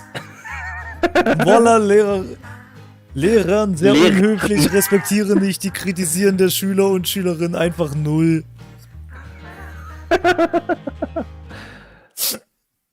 Voila, ich hab nichts gemacht und diese hat mir Pausenverbot gegeben, dieser Kachbar. Ich hab gar nichts gemacht. Alter, Oh, herrlich. ist das geil. Gut, diese. Top 5 guten Sachen bei der Schule. Danke fürs Zusehen. Was?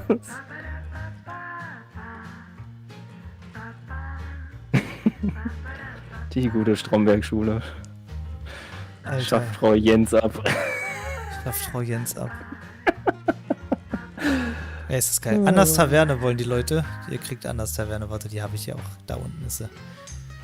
Annas Taverne. So. Sehr freundlich bedient. Ja. Wir wollen keine Lobe. Wir wollen Kritik. Wir wollen die Wahrheit. Okay. Nicht Ist das aber Wahrheit. wahre. Ist alles gut. Top. Na gut. Übersetzt von Google. Spitze. Naja, Top of a Mountain ist auch die Spitze des Berges. Ja. Habt ihr schon irgendwie, ich würde schätzen, Es zwischen 10 und wurden 12.000. schon so ein bisschen was geschätzt, aber noch nicht so richtig. Macht mal. Wir sind ja auch Taxi, erst im zweiten hier Maxi-Car. gerade mal gewesen. Wir sind ja gerade mal am zweiten Ort hier. Wir gehen ja auch noch weiter, ne? Also es geht ja oben auch noch weiter. Fischer Martina, 8 Sterne. Gemeindekelter. So, alles klar. So. Wo war der Unterschied zwischen einer Kälterei und einer Winzerei? Oder Na, beim arbeitet Kälterer wird ein nur Winzer in einer ausgeschenkt, Kälterei? Achso, ich habe keine Ahnung. Weiß nicht. Bildungszentrum Edeka, Hier ist auch S-Bahn gibt's hier. Tankstellen, noch ein Edeka? Ah ne, Warte, wie heißt der Ort jetzt hier? Flehingen. S-Bahnhof. S-Bahnhof ist schon wieder, na? Die alte Mühle 1 bis 80 Wohnpark. Ah. Martin Schäfer Designagentur. 48 Berichte, tolle Firma, bla bla bla, ja, alles gut. Oh, sogar eine Musikschule Raab. Von Stefan Raab. Döner Edgar. Ich bin seit vielen Jahren in der Musikschule und war immer mit allem sehr zufrieden. Musik ist gut, viel Spaß. Da weitere Rezensionen, ja, nichts weiter. Oh, sogar ein Kick. Kick? Und, achso, ein Aldi, ein Edeka, ein Kick? Gibt's Kick Ja, noch? schon. Ja, na klar. Warum soll das Kick nicht mehr gehen? Ich habe keinen Kick mehr gesehen. DRK-Ortsverein, also gibt schon echt eine Menge, ne? Ja, deswegen. Ja, die Friedensstraße.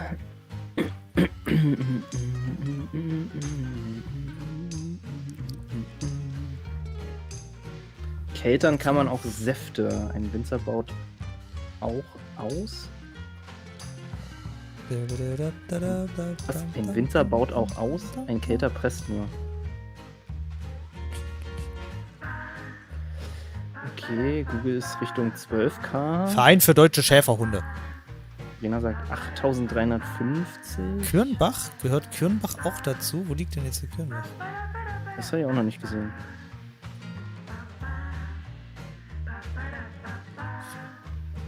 Glaube aber nicht. Nee, Kürnbach gehört nicht mehr dazu. Kürnbach ist außerhalb. So, dazwischen haben wir so eine kleine. Also im Fass. Dings ist klar. Ja, deine Facecam ist wirklich ein bisschen ungünstig positioniert. Ich sehe teilweise auch. Ja, ich versuche das immer in das dem. irgendwie nicht. Ich kann mich ja ein bisschen kleiner machen. So. Mehr kriegt ihr aber nicht. Ja, keine Ahnung. Döner Edgar. Den nehmen wir noch. Hat leider nichts. Okay. So, dann jetzt mal her mit Döner. den. Dann jetzt mal her mit euren. Die Schätzungen. Mit euren Schätzungen. Das ist ja wohl völlig klar, wie viel hier wohnen. Nee, noch kleiner muss hier wirklich nicht sein. Dann sieht man ja gar nichts mehr. Achso, war ja auch noch. So. So sieht eine richtige Schätzung aus. On point.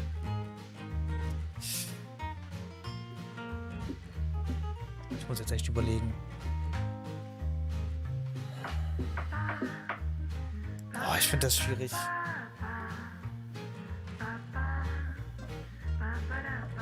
So. Beide Orte zusammen eher so 17K. Gut, tippt auf 19K. Oh, Ja. was geht denn da? Ah, ganz schön viel. Ja, es sind 3 Ortschaften. In der Mitte ist echt schon nicht schlecht. Also, doch. Ich kann mir natürlich auch total irren. Ja? Ja, ich halt mich gerade einfach an das, was Lorena von gesagt hat. Und wenn ich jetzt damit verliere, dann lasse ich das nächste Mal bei DBD einfach hängen. Which is safe zu hoch. Ja, das könnt ihr am Ende sagen, ja. Das könnt ihr immer noch am Ende sagen, ob ich zu hoch bin oder nicht. Ja. So, Lorena geht mit Rike. Rike ist bei 12.444. Wie gesagt, Sally ist Captain. Sally muss sagen. Ja, mir ist das scheißegal. Okay, 12.903 ist euer Tipp. Mhm. Alles dann klar? Ist das Ding ober der Ding. 11.344. Oh, warte mal, das heißt. Doch, ja, ich bin näher dran. Ja, du bist näher dran. Ich habe doch gesagt, so sieht eine richtig gute Schätzung aus. Nicht schlecht, Bob, nicht schlecht. Bam! Oh, krass. 2. Steht das gerade 2:2:2? Mhm. 2:2:3. Ach so, Der Chat hat schon 3 tatsächlich. Ja, die kriegen wir noch. Den kriegen wir auch noch, ne? Was ja keiner weiß, unsere Punkte zählen ja zusammen, ne?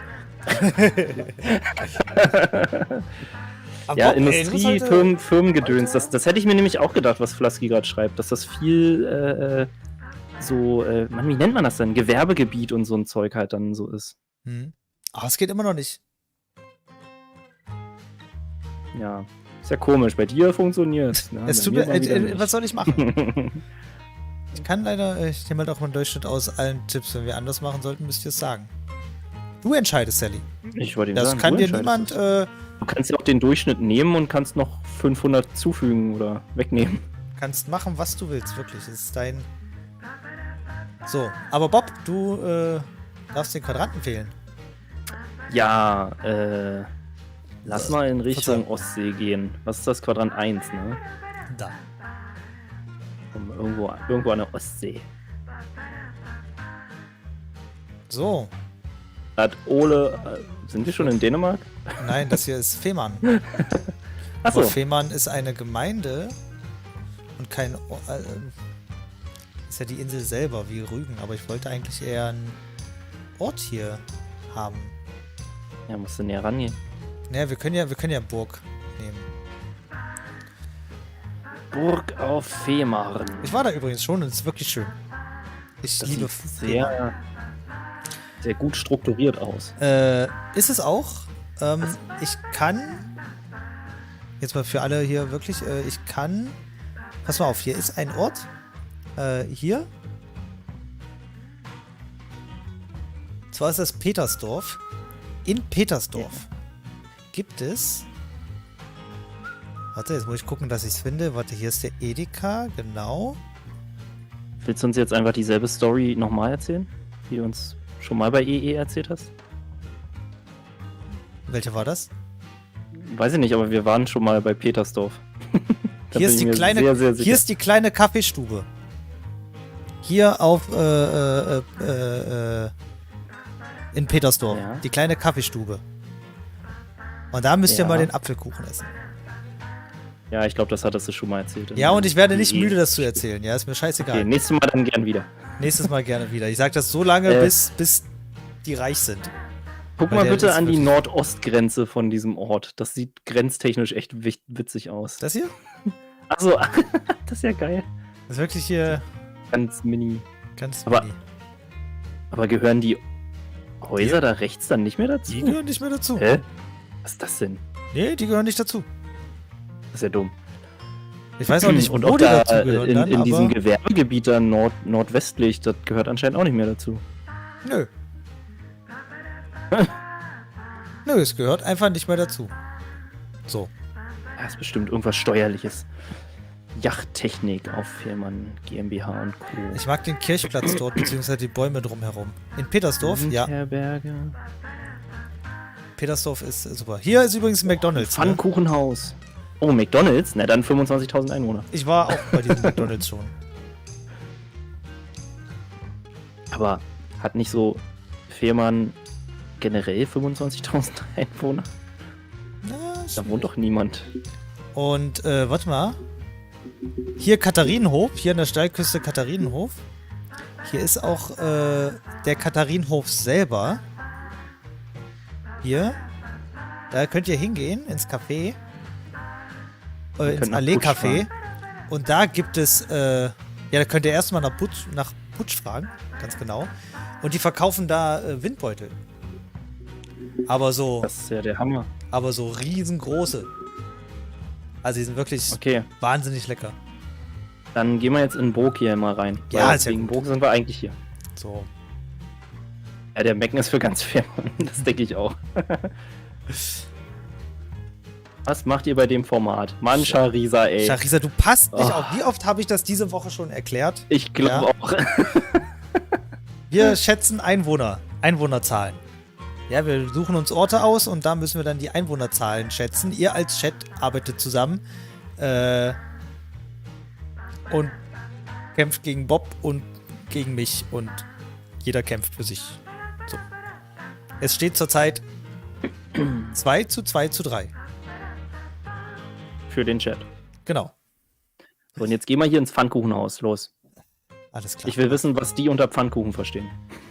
Oh, das ist eine gute Frage. 1759 Rezensionen. Alter, na, da sind doch ein paar negative dabei.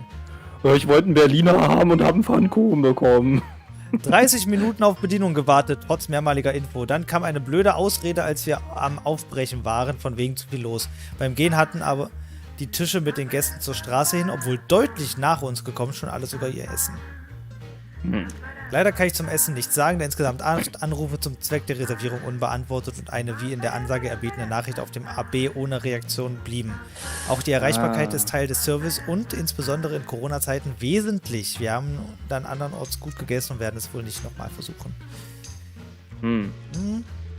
Schade, dass man in diesem Laden keine Minussterne vergeben kann. Heute, 11.08.2021, gegen 2:45 vor Ort und uns wurde ein Tisch zugewiesen. Über 30 Minuten gewartet und keine Bedienung in der Lage, uns zu bedienen. Mit Abstand der schlechteste Laden auf der gesamten Insel. Alter, das ist die deutscheste Bewertung ever. Mit Datum, mit Uhrzeit. Wir wollten ja einen Tisch reservieren und haben dort während der Öffnungszeiten angerufen. Beide Male nur ein Anrufbeamter mit der Mitteilung, man würde zurückrufen, nichts geschah. Auch auf E-Mail gibt es keine Reaktion. Als wir dann da waren, wussten wir warum. An dem Tag war das Restaurant ausnahmsweise geschlossen.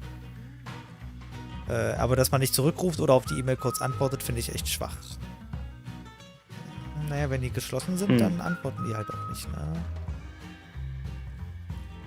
Zu dem Pfannkuchen können wir da nicht sagen, da bin ich bedient worden. Oh, krass. Was denn Die kommen alle gar nicht zum Essen. Die kommen alle gar nicht zum Essen. Das Essen war einfach ekelhaft. Der Service ist auch richtig langsam. Ich wünschte, ich könnte 0 Sterne geben. Der Klassiker. Ich wünschte, du wärst tot, ey. So. Nee, alles Essen war lauwarm. Ja, ich finde die Küche nicht gut. Wer Pfannkuchen mag, bekommt sie auch. Das Personal samt Chef sind immer nett. Wer etwas gehobenen Standard möchte, ist hier enttäuscht. Meine Eltern allerdings lieben es, dort zu essen. Deswegen 1 von 5 Sterne, alles klar. Aber ist echt schwierig. Ist echt schwierig, diese... So, was ist hier? Ich war selten dabei. Boah, die Burgklause, 129 Euro pro Nacht, oder was? Hä? Jana hat gefragt, ob wir Burg nehmen oder komplett Fährmann. Nee, nur Burg. Nur Burg. Deswegen ist ja Burg ausgewählt. Wo ich es gerade nicht sehe. Warte, wo ist es? Hier. Ah, stimmt. Flasky hat ein gutes Argument. Was denn? Ja, wegen Urlaub, Tourismus und so. Ja? Gar nicht so viel einheimische Bevölkerung. Muss man mit reinzählen, ja klar. Oder so. Ich weiß gar nicht, wie ist denn das eigentlich? Wie ist denn sowas gewertet, wenn man jetzt so einen Nebenwohnsitz hat? Oder Zweitwohnsitz? Dann ist man doch eigentlich da gemeldet. Ja. Aber zählt man dann auch richtig als Einwohner? Weil eigentlich, das würde das ja voll verfälschen. Dann gäbe es ja viel mehr Einwohner, als man denkt. Aber du kannst mich halt auch einfach ignorieren und dir Yachten angucken. Ich gucke mir gerne Yachten an. Ja, ich weiß ich nicht. Weiß ich ehrlich gesagt gar nicht.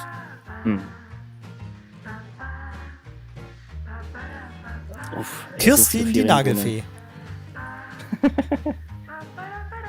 Ja, die kennt sich aus mit Nageln, ne? Ich wollte sagen, könnte auch ein Puff sein. Sorry. Alles gut. Hast ja recht, ich hab's ja auch gedacht. So. Ja, einfach nur eine. Meier Wiedstock fand es wohl nicht so schön.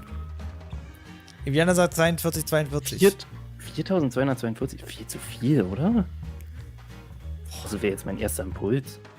Ich kann es ehrlich gesagt, weil es ist ja wirklich nur der Ort und da 4.000?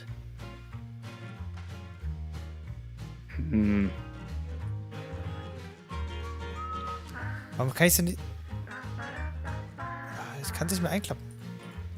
5 oder 6K? Shit, ich hätte irgendwie viel weniger geschätzt. Ich kann es nicht mehr einklappen. Das ist ungünstig. So, jetzt ist ganz weg. Ja, also bei mir zeigt ja dein Mauscursor auch im Text an, wenn du... okay. Achso. 2542, ja, da in die Richtung wäre ich vielleicht auch eher so gegangen. Ganz schlechterweise, egal, ich sag's nicht. Ja, Sally hat's auch gesehen. Da stand die Einwohnerzahl. Ja, die Einwohnerzahl stand da. Oh, ich hab's auch gerade ja, gesehen. Na toll. Sonst klicke ich das ja immer so ganz schnell weg, falls da nämlich was stehen würde, sodass ich das nämlich selber auch gar nicht erst sehe. Ja, dann gibt's wohl einen neuen Ort. Also, oder du zeigst es mir jetzt auch nochmal und dann können wir alle unsere Schätzungen abgeben und dann gibt's aber wer am nächsten dran ist, ne? Also wir können jetzt alle um die 6.000 angeben und dann, Ach so. Ja, die Einwohnerzahl beträgt etwa 6.000. Ich dachte, das stünde die genaue Zahl. Nee, nicht die genaue. Achso, na dann passt das doch. Dann können wir doch trotzdem noch schätzen. Ja. Ich gehe auf jeden Fall drunter. Also ein bisschen weiter ich gehe drunter. Ja, okay, muss ich mir merken. Ich gehe drunter und sag. Na komm, Sally, du hast es ja auch gerade geschrieben. So. So, das wäre jetzt blöd, jetzt nur, weil man es irgendwie machen muss, da jetzt irgendwie was mit 2000 oder sonst was zu schreiben. Ist auch Quatsch. Ich sage, und du sagst 5000. Beste Schätzung dieser Welt. Dann sag ich. Reicht gerade so, um aufzurunden auf 6000. Dann sage ich 6250. Okay. Und jetzt schön 8000. Völlig veraltet. Völlig veraltet. Seit neuester Zählung nur noch 2000. Geschätzt dann. Wow, Rieke lehnt sich auch richtig weit aus dem Fenster. Ne, ist doch vollkommen okay. Ist doch vollkommen okay.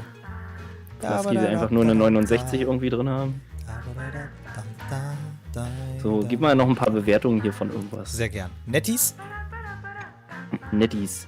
Weil es für Netto nicht gereicht hat, oder? Achso, das ist ein Restaurant. Schließt auch bald. Leckere Schnitzel, satt. Zu fairen Preisen bei netter und humorvoller Bedienung. Okay. Hört sich gut an. Naja, Alter, 1500 Rezensionen. Ja, das ist nun mal ein Urlaubsort. Also, krass. Der ist auch wirklich krass. Gut besucht. Trotz Reservierung wurden wir durch das schöne eingerichtete Restaurant eine Holzhütte voll mit Kleinstkindern am hinteren Ende platziert. Fast schon diskriminierend. Werden hier Kinder aus dem Restaurant gehalten? Dementsprechend selten kam eine Bedienung in den Bereich. Das Essen, im Besonderen der Fisch, hat auch deutlich Luft nach oben. Stücke glasig, schwer zu trennen, Preis-Leistung nicht zu empfehlen. Noch nie so schlecht gegessen. Oh. Nachher kam die Pommes. Och, das, also, okay, ist echt ein bisschen doof. Absolut unfähig und arrogant. Siehe auch Antwort auf eine negative Bewertung hier. Wir hatten am. Oh, das ist länger. Okay. Lasst mich eine Geschichte erzählen. Wir hatten am Sonntag reserviert für Dienstag, um Ente zu essen. Dies hatte der Kellner auch alles notiert. Am Dienstag sagten wir, dass wir 2 Personen sind und beide gern entsprechend der Reservierung Ente essen würden.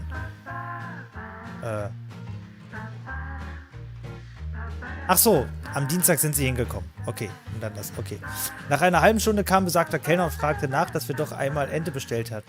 Wir wiesen darauf hin, dass wir natürlich jeder gern wie bestellt Ente essen möchten. Schließlich will der andere noch nicht zusehen. Nach über 50 Minuten Wartefrist fragten wir nach, was mit der vorbestellten Ente denn nun sei. Daraufhin wurde uns eröffnet, dass es noch etwas dauern würde. Die sehr arrogant auftretende Chefin behauptete, wir hätten erst eine halbe Stunde nach unserem Eintreffen bestellt. Unglaublich. Sie saß uns die ganze Zeit genau gegenüber. Nur leider ist sie an Gästen wenig interessiert. Ihre Mimik und Gestik sprechen Bände. Sie bemühte sich auch erst nach geraumer Wartezeit, um den am Eingang wartenden Gästen ihre Audienz zu gewähren. Antwort vom Inhaber. Unfähig und arrogant. Ich denke, Sie haben die Richtlinien hier nicht verstanden. Mal abgesehen davon nehmen wir momentan keine Reservierung aufgrund der Corona-Lage entgegen. Also ist all Ihre verschwendete Zeit und Energie, welche Sie in diese negative Rezension gesteckt haben, völlig unnötig und an den Haaren herbeigezogen. Trotz allem bleiben Sie gesund und vor allem respektvoll. Okay. Achso, Chat hat eben 62.501 erstmal abgegeben. Okay, das ist gut. Hat sich dann nochmal so ein bisschen korrigiert. Alles klar. Dann, ja, gucken wir nach. Und los. Einwohner 6000. Oh, wow. Ja, wer war denn jetzt am nächsten dran? Warte, wie viel hattest du? 6250. Du hattest... Ich hatte weniger. Hä? Ja, also wir sind genau gleich weit weg. Ich hatte 250 weniger. Genau, ich hatte 250 mehr. Also wir sind genau gleich weit weg, deswegen hatte ich ja 6250 genommen. Chat hatte 6252, oder? 6500. Ja. 6200, ja, also Chat kriegt definitiv keinen Punkt. Kriegen wir beide einen Punkt? Kriegen wir beide einen Punkt oder kriegen wir beide keinen Punkt? Ich würde sagen, wir beide kriegen einen Punkt. Na gut. Ja, das heißt, es steht 3:3:3. Oder? Ja. Genau. Cool. Und wie wählen wir jetzt den Quadranten aus? Na, wir entscheiden uns. Wenn du 1 sagst, sag ich 4 und dann nehmen wir halt 2,5. Nee, dann nehmen wir 5. Warte, den muss ich halt mal eingeben. Butchwins. Und Bob wins. Wow, Flasky.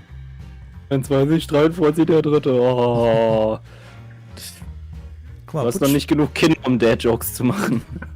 Das stimmt. Es geht einfach nicht. Immer wenn ich deins eingeben will, geht's nicht. Ah, toll. Es tut mir wirklich leid. Aber wir merken uns einfach 3:3:3. Genau. Bei Issos Keilerei. Genau. So, Österreich? Ja. Also ich frag dich. Hatten wir Quadrant 2? Ach doch, wir hatten da irgendwas bei Oldenburg heute schon. 1, 2, 3 und 4 hatten wir beides schon. Hatten wir beides schon. Hatten wir beides schon. Was ist denn mit der Schweiz? Wenn wir Österreich haben, können wir auch die Schweiz ruhig mal einmal reinnehmen, oder? Oh, ja, wir gehen heute aber ganz schön. Ja, unsere noch Nachbarn, die Schweiz, kann man schon mal machen. Ja, doch, kann man machen. Alles klar. Wir haben hier Wilsau. Willisau heißt es sogar. Willisau? Ja, das heißt sogar Willisau. Aber es hat gut, einfach keine Grenzen. Willisau kennt keine Grenzen. Du musst da drüber das anklicken. Ach, stimmt. Hat auch keine Grenzen. Oh, Doch. Uff. Das sieht ja aus wie Afrika. Vor allem, was ist denn da links auf der Seite mit der Grenze passiert? Oh Gott. Dieser komische Blinddarm. Alter, da stehen ja wirklich einzelne Häuser. Ja. Oh mein Gott. Ah, die sind genau an der Grenze. Und ich wette, die haben trotzdem besseres Internet als wir in Deutschland. Bum. Nee, die B ist eigentlich nicht groß.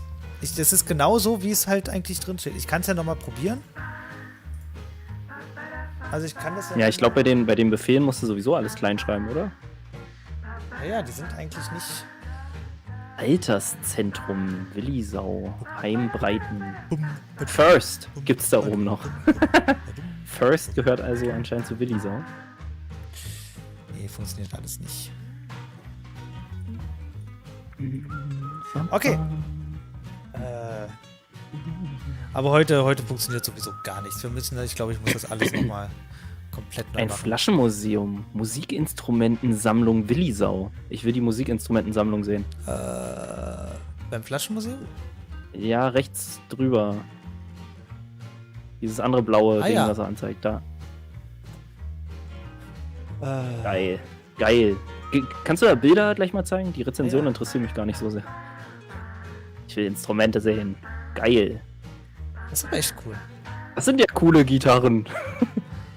Oh, so eine richtige Landsknecht-Trommel. Die spielt die anscheinend auch vor, die Inhaberin.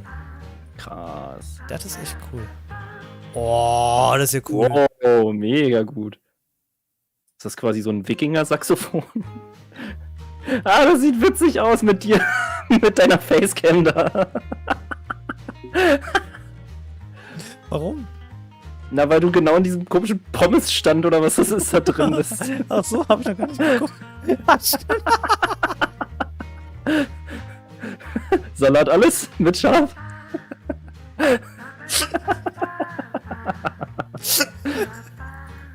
Oh, großartig. Oh, okay. Alter, guck mal, wie viele Seiten die haben, Alter. 1, 2, 3, 4, 5, 6, 7, 8, 9, 10, 11, 12. Achso. Nein, die haben noch nicht 12 Seiten. Guck doch mal dahin. Die haben 12 Seiten. Wo sehe ich denn da 12 Seiten? Also ich sehe zwar die Stimmen, die Tuning-Dinger, aber... natürlich. Die haben 12 Seiten. Hier ist jede Seite gedoppelt. Na gut, okay. Ein komisches Instrument. Aber das ist schon cool. Ja. Das ist echt schon cool. Weil wenn man sowas dann auch noch spielen kann, ne? Das ist schon... Ja. Ja komm, dann geh noch ins Flaschenmuseum. Das können wir jetzt auch noch sehen. Und? Was ist das, eine Bundesstraße anscheinend? Flaschenmuseum Willisau. Eigentlich will ich auch bloß die Flaschen sehen. Da stehen wirklich einfach nur Flaschen rum.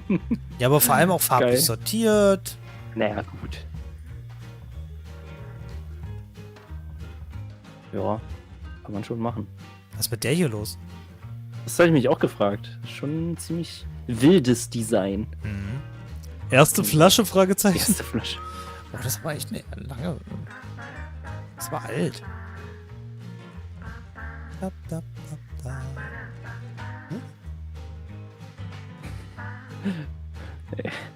weißt du halt auch nicht, ob du im Getränkemarkt bist oder im Shisha-Fachgeschäft. Ja, das sieht so ein bisschen... Oh, hier ist so eine Pinguinflasche. Das ist ja geil. Bitte keine Flaschen berühren. Ja. Hast du gehört, Bob? Die dürfen dich nicht anfassen. Die Länder. Oh. Ja, die ganzen Länder, da sind Flaggen dran, ne? Ja, die ne? Etiketten. Schottland, Tschechien, USA, Türkei. Sind wir oben? Warte mal, hier, Das hier kenne ich oben. nicht so gut. Guck mal die an. Das ist geil. Nice. Ey, Willi Sau ist echt cool. Ja. Und er hier. Ist das Willi Sau? Nee, das ist Flasche Sepp. Flasche Sepp. Vor rund 40 Jahren wurde Sepp Stadelmann auf die unterschiedlichen Formen und Farben von Flaschenminiaturen aufmerksam. Die Faszination ließ ihn nicht mehr los und eine Sammlerleidenschaft fand ihren Anfang. Aus Sepp wurde der Flasche Sepp. Seither finden immer neue Exponate aus Brockenhäusern, Flohmärkten, Altglascontainern, Abfalldeponien und von Reisen den Weg in die umfangreiche Sammlung. Doch was sind Flaschen ohne ihre Geschichte? Flasche Sepp kann manchen Krimi erzählen. So berichtet er von unmöglichen Zufällen von erfüllter oder gescheiterter Liebe. Lassen Sie sich durch Flasche Sepps Erzählungen in die Welt der Flaschen entführen. Ein Erlebnis der besonderen Art. Das ist 3000 cool. Mineralwasserflaschen aus aller Welt. Warum er einen Staubwedel auf dem Kopf hat? Weil er es kann. Das ist echt cool. Passt halt zu seinen Hosenträgern. Franz Brandwein. Ach, geil, eine Colaflasche. Hast du mal gesehen, wie die allererste Colaflasche aussah? Nee. Ey, es sieht voll gut aus. Kannst mal googeln. Okay, mache ich jetzt mal. Ja, ansonsten, wie viele Leute leben da so in Willisau? Ja, also eigentlich niemand. Du hast halt auf dem hier, wenn du dir die Ebenen mal anguckst, warte mal. Ah, ne, sieht man ja sogar. Müsste ich noch anders einstellen, ist ja egal. Also viel ist hier nicht. Die erste Colaflasche. Ja, da sieht es wirklich noch aus wie so ein bisschen Medizin, könnte man sagen. Aha. Witzig. So, ja, da wohnt halt niemand, weil da nur Gewerbescheiß ist, anscheinend. Und da gehört ja auch kein weiterer Ort oder irgendwie so großartig mit dazu, ne? Hatte man nichts gesehen. Aber eine Zahnarztpraxis Ländereien. haben sie. Ah, da ist doch nix.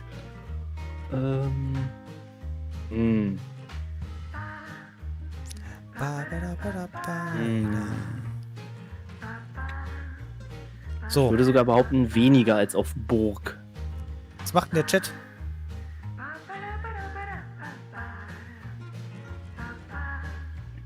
Ich bin schon bereit, meine eloquente Schätzung hier abzugeben. Gibt es schon Restaurants und so? Naja, nicht wirklich. 2 mal Also 42 ist 4242. Also es gibt hier noch so ein Asia-Wok gibt es hier noch. Bäckerei Weibel. Clubhaus gibt's auch.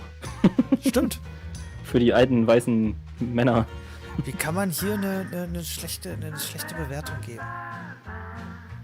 Hab am Morgen früh für einen Schwarztee heißes Wasser zum Mitnehmen 4,60 Euro bezahlt. Flughafen Zürich wäre günstiger. Danke für Ihr Feedback. Wir wollen unsere MitarbeiterInnen fair entlöhnen und sind stets bemüht, ihnen marktübliche Preise anbieten zu können. Schreiben gar nicht so schweizerisch. Nee, ne? Kann auch viel zu viel verstehen. Wie erkenne ich aufgebackenes Brot? Mein Brot entledigte sich seiner Kruste, bevor es überhaupt aufgeschnitten war. Leider habe ich das erst zu Hause gemerkt. In Zukunft hole ich mir das Brot wieder im Supermarkt. Diese 2 Sterne sind nicht für die Qualität, sondern für die freundliche Bedienung der jungen Frau.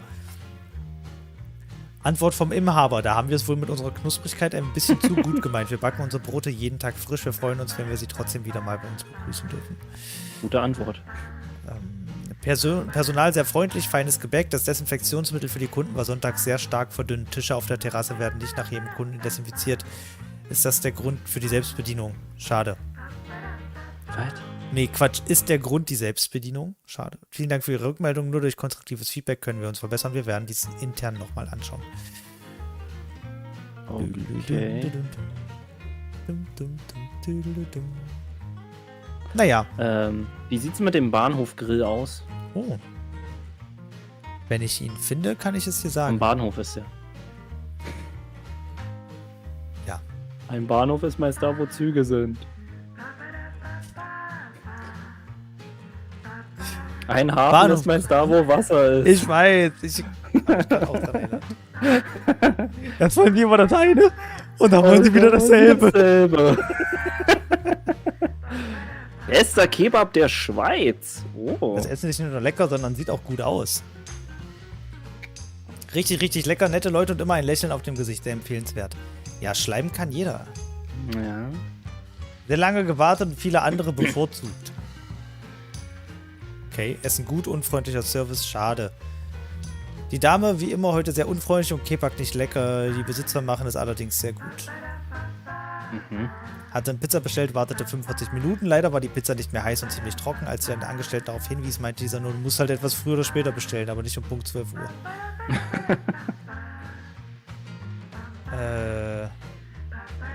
Naja. Effizient. Okay. Effizient. Es schien, als wäre sie trotzdem ein wenig kundennett versuchen. Naja. Okay. Willi Sau. Wo ist der? Oh, hier war doch irgendwo der... Der Asia-Wok? Achso. Nee. Hier ganz unten unten haben wir in der noch Walachei ist noch Restaurant ein Restaurant. Sagali, Alter.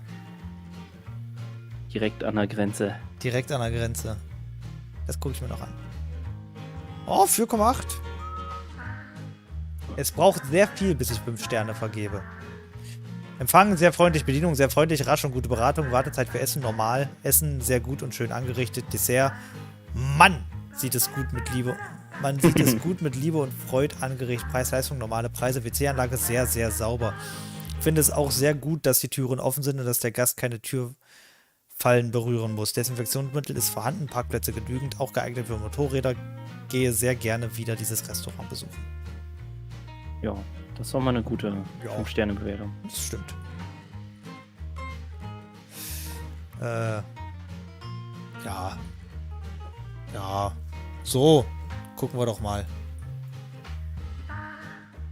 Lass mich nicht leiden, wenn mir dann hier der Dings nicht mehr angezeigt wird. Das verstehe ich auch immer nicht. So. Okay. Haben wir schon... Ne, wir haben noch nicht... Nee, Sally sagt 3987. Nee, Sally hat noch gar nichts gesagt. Sie hat bloß gesagt, was der Durchschnitt ist. Oh, ich muss nicht mal... Müsste effektiver sein. Sie hat 5000 gesagt und dann wären wir nicht so tief. Was sag ich denn? Mal reingucken.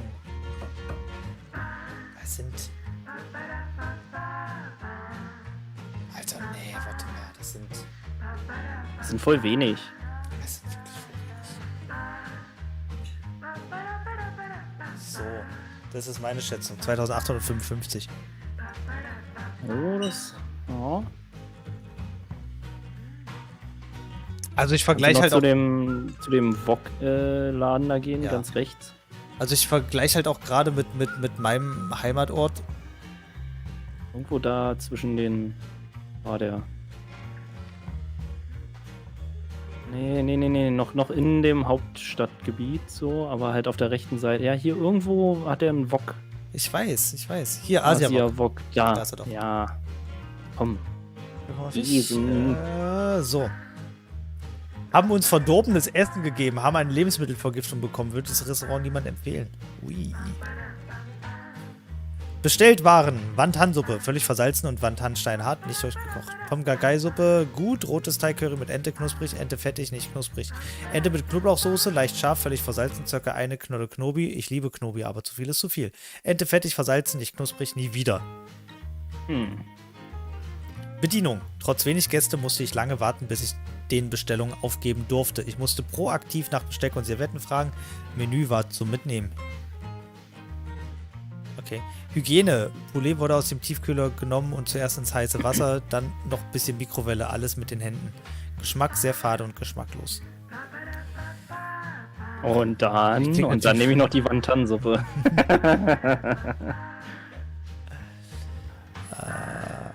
Ja. Und die Kekse des Glücks, du vergessen hast. Ja, schwierig. Schwierig. Aber So. wie gesagt, ich bleibe bei meiner Schätzung. Ich glaube, ich bin damit schon sehr gut. Ja, so wie Dragonfighter meint, so zu viel Knobi, das halte ich eigentlich auch für ein Gerücht. Also ich sag mal so, ich hatte noch nie in meinem Leben ein Gericht, wo ich gesagt habe, da war mir zu viel Knoblauch dran. Nee. Kann ich jetzt auch nicht sagen.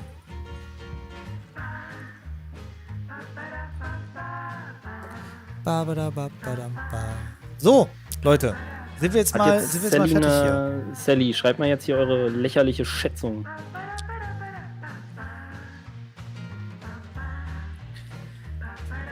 Kann auch jemand andere übernehmen, wenn ihr wollt. Mich stört das nicht. Nein, du hast jetzt nix da. Mit großer Entfernung zu Deutschland kommt auch große Verantwortung. Außerdem hast du doch gerade nichts anderes zu tun. Im Krankenhaus. Durchschnitte ausrechnen, Schätzungen abgeben. Rumsitzen. Aufschlitzen. Die ursprüngliche scheint zu gelten. 3.987. Okay, so Bob, was hast du? Ja, ich habe 4.242. 42. Wo hast du das geschrieben? Achso, da. Schon vor einer ganzen Weile. Das stimmt. So, dann gucken wir doch mal. Los geht's! Einwohner 8.910. Das heißt, ich krieg den Punkt. Du kriegst den Punkt, tatsächlich. Krieg den Bob, Punkt. du führst. 3:4:3. Ja. Wow. Das ist auch neu. Ja. Und wohl absolut berechtigt. Ja, klar, natürlich. Also jeder Punkt ist hier absolut berechtigt. Ich probiere es nochmal. Ich will dir den Punkt hier geben. Ich will, dass das angezeigt wird. Ich will dir jetzt den Punkt geben. Ja, nur werde ich aufgeschlitzt und darf nicht aufschlitzen. Also ist es langweilig. Wo wohnen die? Ja, wenn das vielleicht sind das ja alles sehr große Häuser. Das kann ja sein. Ich bin froh, wenn ich heute mal nur zugucken und mitraten kann. Ja, Google, ich habe übrigens noch dir richtig gute Nachrichten versprochen. Oh, jetzt bin ich mal gespannt. Die für dich halt richtig gut sind. Du kriegst demnächst 3 nachvertonte Stardew Valley Folgen. Das stimmt. Dafür hast du jetzt die Kamera angemacht. Ja. Ja, ich habe heute 3 Folgen nachvertont, weil neuer Computer, neue Probleme. Ja. Keine Aufnahme meiner Stimme. Aber das Videomaterial ist da. Das ist gut. Und ist 92 Gigabyte groß. Für 1,5 Stunden. Ey, es war ist echt verrückt alles. Ja. So, ich schalte dich wieder aus. Tschüss, Bob. Winke nochmal. Tschüss. Sehr schön. Warte. Ah ne, unsere Videos sind gar nicht mehr verbunden. Nee. Warte, wo ist Bob? Hier, weg ist er. So.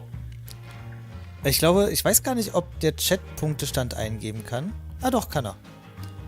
Butch 3, Bob 0, Chat 3. Okay. So. Machen wir. Wie viele Runden machen wir noch? Ja, weiß ich nicht. Ja, auch Wie viel nicht. Zeit habt ihr mitgebracht? Na, Bob, du bist erstmal dran, ne? 21:16. Ich bin erstmal dran. Was ist eigentlich mit dem einen Aboni-Special, wo Butch fast forwarded wurde? Butch wurde fast forwarded. Was? Erklär das nochmal genau. Sind das die 3 fehlenden Folgen? Nee, es sind die 3 Folgen, die jetzt kommen. Also es gab ja schon mal 3 Folgen. Die nächsten 3 fehlenden Folgen. Es gab ja aber schon die mal. fehlen nicht. Es gab ja schon mal 3 Folgen, die wir tatsächlich erst übersprungen hatten und dann im Nachhinein reingestellt hatten. Wo Bob dann nachvertont hat. Die Folgen sind jetzt wirklich die nächsten. Sind die nächsten 3, oder? Ja, also ich habe ja heute schon nachvertont, ich muss es halt nur noch schneiden. Genau. Also da... Also ab bei den ersten, genau, also bei den ersten Folgen, die ja da ausgefallen sind, ne, deswegen habe ich ja gesagt, Sadie, einfach weiter gucken. Du kommst dann schon noch auf die Folgen. Bei denen war das so, da musste ich erstmal mich ein bisschen belesen, zwecks Nachvertonen, Voice-Over, bla bla bla und alles, wie ich das möglichst effizient hinbekomme. Mhm. Und jetzt wusste ich aber, wie das funktioniert und habe das heute mal schnell, in Anführungsstrichen, gemacht. Ach so, Dragon Fighter meint das mit den, wo ich so lange geredet habe. Und Ach was so. du denn so vorgespult hast. Ja, aber Dragon Fighter, weißt du, was da geredet wurde? Hat er doch sogar in die Kommentare geschrieben. Ich weiß auch, was da geredet wurde. Okay, zwecks Quadrant, such dir was aus. du, ey, keine Ahnung, gib mir mal irgendwas im Harz. Ich weiß nicht, welcher Quadrant das ist.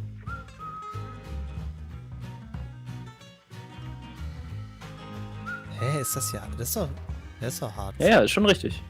Hier, Wernigerode. Na, siehst du. Nein, komm, reinklappen. Ah, geht doch. Soll ich dir mal was Witziges sagen? Kleine Anekdote.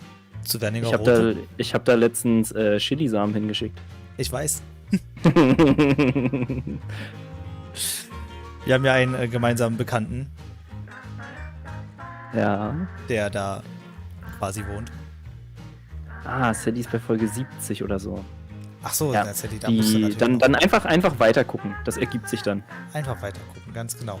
So, hier ist sehr viel. Wernigerode. Der Brocken gehört übrigens dazu. Oh, krass. Der Brocken gehört tatsächlich. Ey, kurze unpopular Opinion. Ich war noch Ja. nie auf dem Brocken. Kann ich nur empfehlen. Brockenwanderung zu Silvester? Ach, du trinkst ja Ey, nicht. Nee, den brauchst du nicht. generell Brocken im Winter. Ist halt Ja. einfach, ey, wenn ich da mal Fotos sehe aus dem Harz, ne, ey, ich bin immer so ultra neidisch. Ich kenne da auch in 2 aus Wernigerode. Ein Luftfahrtmuseum gibt's da. Geil. Hotel Blocksberg, ja, übrigens der Blocksberg hier, ne? Also, falls ihr euch fragt, wo Wie Blocksberg herkommt. also der Name herkommt, der kommt ja vom Blocksberg, ne? Ist auch aus Faust, ne? Das ist alles hier. Die ganze Faustgeschichte spielt quasi hier so. Zwischen Leipzig und Brocken. Könnte man sagen. Ja, gib mal das Luftfahrtmuseum, komm. Da gibt's doch bestimmt gute Rezensionen. Wo ist denn das? Ach, da. Mittendrin. Ist ja gar nicht in der Luft. Fährt auch gar nicht. Erst einmal zu den positiven Dingen. Trotzdem nur 1 Stern. Oh, ist schon wieder so. Ist sie lang. Oh, lyrische Überraschung. Lyrische Überraschung. Lorena, du wusstest nicht, dass es einen Blocksberg gibt. Ach, Lorena. Ja, es gibt einen Blocksberg. Erst einmal zu den positiven Dingen. Sehr interessante und tolle Ausstellungen und spannende Experimente für die Kleinen sind auch dabei. Sehr gepflegte Hallen und Exponate. Preis und dafür gebotene Leistung sind ohne Zweifel angebracht und auch die Spielzeuge im Eingangsbereich sind toll gewählt und hätten gerne auch etwas mitgenommen, wenn das Personal nicht derart unfreundlich gewesen wäre. Ein netter Mitarbeiter kam in der Halle auf mich zu und sprach mich einer respektlosen Art und Weise an, meine Maske richtig aufzusetzen. Ja, welcome to Sachsen-Anhalt. Ich weiß nicht, wo dein Problem ist. Er hätte auch kein Problem, die Polizei zu rufen und uns ins Museum zu verweisen. Daraufhin entschieden wir uns, das Museum Richtung Eingang zu verlassen. Um eine Entschädigung für den gezahlten Preis zu erhalten, beziehungsweise mit einem Vorgesetzten die Sachlage zu klären. Uns wurde gesagt, dass es keinen Vorgesetzten gibt und wir auch keine Entschädigung erhalten. Die Dame am Empfang trugen beide keine Masken und weitere Personen in der Halle trugen Stoffmasken bzw. hatten die Masken runtergezogen. An der Kasse standen im selben Moment auch Senioren, die selbst genähte Masken getragen haben. Sehr eigenartige Philosophie. Eine Entschuldigung wäre angemessen gewesen. Achso. Dann gucken wir uns erst die Antwort an und dann zu der Antwort. Okay. Oh mein Gott. Sehr geehrte Frau Neuholz, danke für Ihren Besuch unseres Museums, welches Sie nach Aussage unseres Kollegen vollumfänglich angeschaut haben. Während ihres Besuchs wurden sie von unseren Kollegen mehrfach gebeten, ihre Maske ordnungsgemäß und wie ab Eingang auf Aushängen beschrieben aufzuziehen. Nachdem sie der Bitte nicht nachgekommen waren, sind unsere Kollegen angehalten, übrigens vom Land und per Verordnung, sie des Hauses zu verweisen. Da die Ursache nicht bei uns lag, erstatten wir keinen Eintritt, zumal sie das gesamte Museum besichtigt hatten.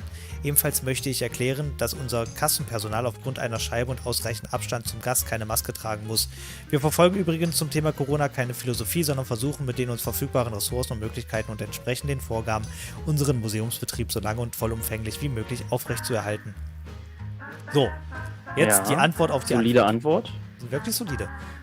Zu der Antwort möchte ich Folgendes sagen. Punkt 1. Es wurde nicht mehrfach wie beschrieben hingewiesen. Diese Aussage ist einfach falsch und ein Hinweis ist absolut in Ordnung und wurde auch von uns kommuniziert. Die Art und Weise, wie ihre Mitarbeiter aufgetreten war, ist einfach absolut nicht tragbar. Maskenpflicht ist absolut selbstverständlich und steht außer Frage. Punkt 2. Es ist sehr schade, dass auf jegliche Art von Kritik nicht ernst genommen wird und nicht auf das Wort des Gastes gehört wird.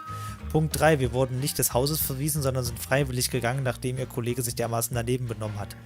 Wie schon beschrieben, das Museum bietet einiges zu sehen und ist auch für die Kleinen sehr schön. Vielleicht haben wir auch einfach einen schlechten Tag erwischt und es wäre mit einer Entschuldigung getan gewesen, aber genau diese Reaktion spiegelt das Erlebte wider. Trag halt Maske. Also, ich denke mir so, das ist ja anscheinend der Knackpunkt gerade. Und ob er jetzt einmal darauf hingewiesen wurde oder zweimal oder dreimal, trag halt einfach die Maske. Ja, also fertig. Ja, eigentlich von Anfang an. Ja, auch nicht, was man da... Naja. So, zeig mal noch ein paar mehr Sachen, die ich will immer wieder erstmal zur Grenze zurückkommen. Das Schloss. Was mit dem Schloss? Schloss Wernigerode. Cool. Guck mal, wie hübsch. Boah, sieht voll gut aus. Ja, voll die Farben hochgeregelt. Ja, schon ein bisschen. Aber es ist gut. Sättigung aufs Maximum. Und Dragonfighter kennt da jemanden, das ist schön. Der einen Gasthof leitet. Oh, das ist aber auch schön. Voll cool. Ja. Tatsächlich, war das hier? Oh, jetzt muss ich überlegen. Du weißt, dass du deine Gedanken nur in deinem Kopf hast? Ja, ich muss überlegen, ob die Hochzeit hier war oder nicht. Die Hochzeitsfeier. Nee, das war in einem anderen Schloss. Okay. Aber es ist schon... Ach, Schlösser, also Sachsen-Anhalt hat auch schon schöne Schlösser. Schöne Schlosser? Schlösser. Vielleicht auch schöne Schlosser, ne? Schlosser. Geil. Alter. Ah, es ist schon mit Paintings an der Wall, Alter. Das ist so richtig hier, Hogwarts. Ja, stimmt. Ja, ist schon cool. Ja, es ist schon echt cool.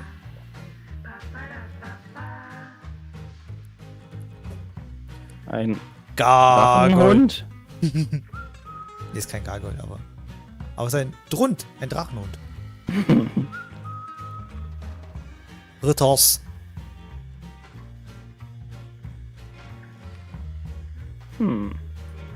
Promenade. Oh, hier ist das Schloss mal von oben.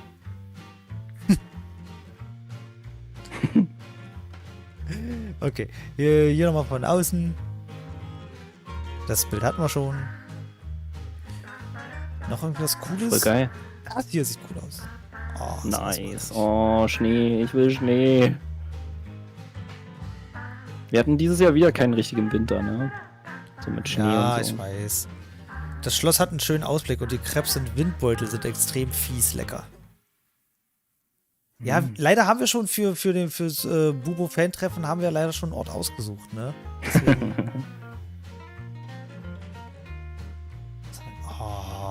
Cool. Ist das gut. Ja, das also es ist halt abfotografiert, aber ja. Trotzdem cool. Trotzdem cool, Mann. Oh, das ist schon nice. Oh, sowas mag ich auch. Alles klar. Und die Uli ist auch dabei. Hier sind 2 Hunde im Bild. Ja. Oh, Eviana hat schon erste... Ja, Februar kommt ja noch. Ja, das stimmt. Ja, ich hasse Februar, Alter. Wir brauchen es so nötig. 23.000? Oh, sieht das schön aus, ey.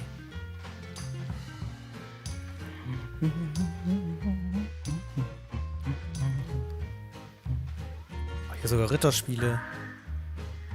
Wahrscheinlich. Ja. Im Mittelalter. Ja, Ah, da bin ich tatsächlich nicht so dabei. auch. Oh, das ist Oh, cool. nice. Das ist cool. Nice. Felix Schön B. mit Drohne. Hast du richtig gut gemacht.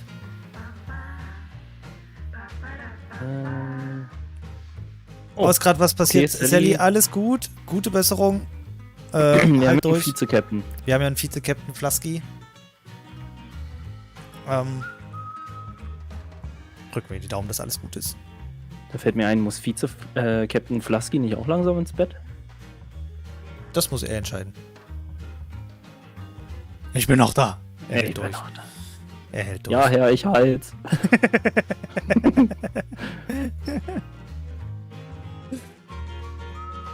Ja, cool. Wahnsinnig viele Bilder. Ja, natürlich schön mit Kontrast gearbeitet dann noch. Ja, das ist Und ein bisschen Blur. Blur. Aber So, aber wie sieht's denn jetzt drumherum aus? Ja, in wir Wernigerode? verlieren uns hier gerade total im. Aber es ist ja auch schön. Es ist ja auch schön. Hier ist auch ein Kaiserturm. Ach, stimmt, der Flasky hat Online-Lehrgang. Und um neuen Arzttermin. Achso. Alles gut, dann ist das super. Uff, okay, ja, Wernigerode. McDonald's. McDonald's, okay, schon mal 25.000 Einwohner. Ja, da wohnen schon ein paar mehr, ne? Hasseröder Brauerei. Ah, stimmt, Hasseröder gibt's ja da auch. Schokolade. Grüne Gurke. Gurken. Penny. Okay, und ein paar Blöcke. Ja, da wohnen schon ein paar mehr Leute. Ja, definitiv. So, ich habe auch eine ungefähre. Ab jetzt geht's abwärts mit dem Niveau unserer Schätzung. Dragonfight. Ich wollte tatsächlich auch schon bei 30.000 rein. Und sage deswegen 34.287. Nee. Doch. Komm, Grüne Gurke, das hat vorhin schon so bei mir geklappt. Deswegen 33.333. Da ist aus Keilerei. Ich bin gerade mehr auf. Oh, ich darf es gar nicht Gurke. angucken. Das wird jetzt Lorena nicht so gefallen, ich weiß, aber. Die Melone da drin hat mir eben auch nicht so gefallen. Das war seltsam. Oh doch, das sieht aber schon mit dem, also so Riesenschnitzelzeug, so wenn die so schön dünn sind, das finde ich ja schon ein bisschen geil. Kroketten. Oh ja, Kroketten. Oh. Ich liebe Kroketten, Alter. Geil. Was ist Alter, das denn? what? Also auf jeden Fall sind da Nudeln dabei. Die wissen, wie man So mich ein- glücklich macht. So ein Nudelschnitzel? Die wissen, wie man mich glücklich macht. Wie, Eviana hat jetzt nochmal geschätzt? Seit wann gibt's denn sowas? Oh, Gulasch. Ja, aber ist ja gut, kann auch an der Kamera liegen. Aber was ist denn mit dieser Melone? Warum haben die zu jedem Gericht eine Melone, ein Melonenstück dazu? Das ist irgendwie ein bisschen weird. Die mögen Melone. Aber Melone ist halt auch echt fresh. Das hat mit Ja, es Gurken ist halt nichts zu tun. hauptsächlich Wasser, Es tut ne? mir leid, Lorena. Hier, Gurken. Hier, Gurken. Da sind Gurken und da sind Gurken. Hier ist alles Gürkchen. Und Hasseröder natürlich. Natürlich Hasseröder. Lasky hat's erlaubt. Ach so, okay. Okay, seit wann macht Flasky denn hier die Regeln? Als Team-Captain kann er da schon. Die müssen das ja unter sich ausmachen, ne? Die müssen da schon. Ja, passt schon. Ich verstehe noch nicht, warum die hier in das Gulasch da irgendwie. Ja, was ein ist das? bisschen länger Wahrscheinlich Schmand, oder? Ja, aber das, Schmand, Sahne, irgendwie sowas in die Richtung? das sieht vielleicht cool aus, aber fürs Essen selber, also brauchst du nicht. Oh, hier fette Soljanka wahrscheinlich. Oh, Einfach ja. nur Tomatencreme. Ja, oder Tomatensuppe, ja. Ja. irgendwie. Ja. Geil. Ja, warum es jetzt unbedingt grüne Gurke heißt, weiß ich auch nicht. Da gibt's Nudeln. Was ist das denn? Das sieht eklig aus, muss ich zugeben. Was Ich ist das? Keine Ahnung, was das ist. Könnte das Eisbein sein oder sowas? Oder Pökelfleisch? Das sieht Da aus ist Senf, da ist Sauerkraut. Aber das finde ich super eklig. Es könnte auch eine Haxe sein. Bah, nee. Aber es sieht nicht gut aus. Also es sieht auch schwer zu erkennen aus Das tatsächlich. muss nicht sein. Keine Kartenzahlung möglich. Leute, steppt doch mal euer Game ab, Alter. Das ist unmöglich. Wir waren gestern auch vorgestern waren wir in Friedrichshain unterwegs und sind so viele Läden, die einfach sagen, nee, keine Kartenzahlung, nur Cash. Und ich denke mir so, Alter, wenn ich abends weggehe, weiß ich nicht, wie viel Geld ich ausgeben möchte. Das weiß ich Und du nicht. weißt doch nicht, wann du wo überfallen wirst. Ja, also hört doch mal auf, Alter. 31.169 ist die Schätzung des Chats. Ja, wen interessiert das? Ja, viel zu wenig, also. Einfach mal den Chat wieder beleidigen. Schön wegdissen. So. Otto-Felsen? Alles klar. Kurzinfo. Ja, nee, ich will gern den richtigen. Wo ist denn hier jetzt der richtige?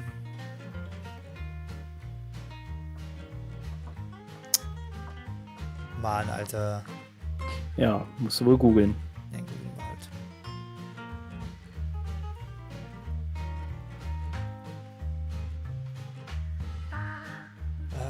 Wikipedia. So. Einwohner 32.181. Grüne Gurke ist keine Tautologie. So, Moment, was hast du ihm gesagt? 32.181. 32. Rechne mal bitte. Ja, ich glaube, der Chat ist am nächsten dran. Ja. Der Chat ist halt nur 1000 Moment. weg. Moment, wie viel waren es nochmal? 32.181. Ah, okay, ja gut, dann ist knapp. Ja, dann gewinnt wohl der Chat. Was ist eigentlich mit Rike los? Weiß ich nicht. Ich höre die hier umherlaufen. Ich denke mal, die wird sich Bett fertig gemacht haben. Ist ja auch schon spät. Chat, herzlichen Glückwunsch. Nee, Quatsch. Wie steht es denn jetzt? Doch, ne? 344? Nee. 233?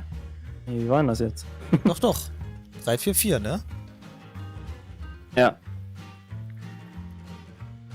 Ja, dann komm, lass jetzt letzte Runde, außer du gewinnst jetzt. Dann nicht. Okay. 344. Da machen wir noch eine Runde. Chat, ihr dürft auswählen, ne? Erster Kommentar, welchen Quadrant wir nehmen, wird genommen. Schweiz und Österreich gehen auch. Wir tasten uns langsam vor. Nächstes Mal kommt Luxemburg noch dazu. Aber nur Luxemburg. Ich dachte, das war erstmal Sudetendeutschland dazu nehmen. So. Ah, da lacht er.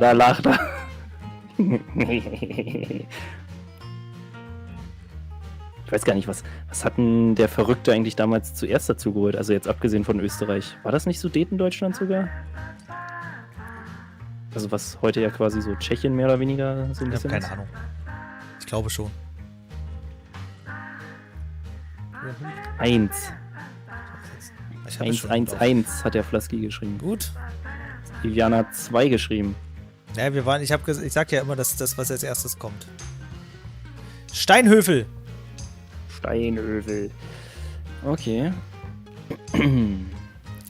Ganz schön groß. Ja, ne? Das war auch so weirde. Aber da scheint nichts zu sein. Nee, das ist überhaupt nichts. Bundesstraße. Aber ich hasse geht das, wenn ich ja, die Grenzen dann immer nicht sehe. Wie soll ich viele, das viele richtig kleine machen? Ortschaften. Oh, ich mag sowas gar nicht. Nee.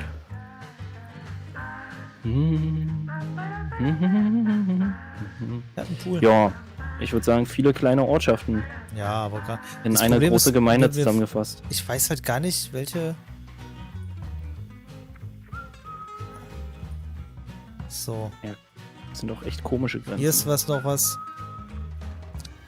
Reitsport. Auto Lutz. Geburtstagsurkunde.com? Steht das da ganz rechts? Ja. Alles klar. Tommys Urkundenagentur. Anja Riele. Na, ist doch Ja, wer denn du? Tommy oder Anja? Upstallgraben. Parkplatz an der B5. Oh, keine Bewertung, Leute. Ja. Manche Orte sollten keinen Google Maps Eintrag haben. Straße der Freundschaft gibt's da, das ist schön. Ach, guck mal hier, das ist bei Fürstenwalde. Ach so. Ja, Fürstenwalde ist gleich daneben. Ja, geil.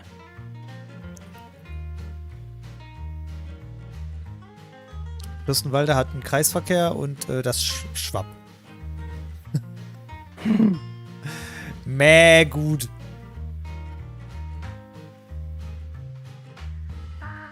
Naja.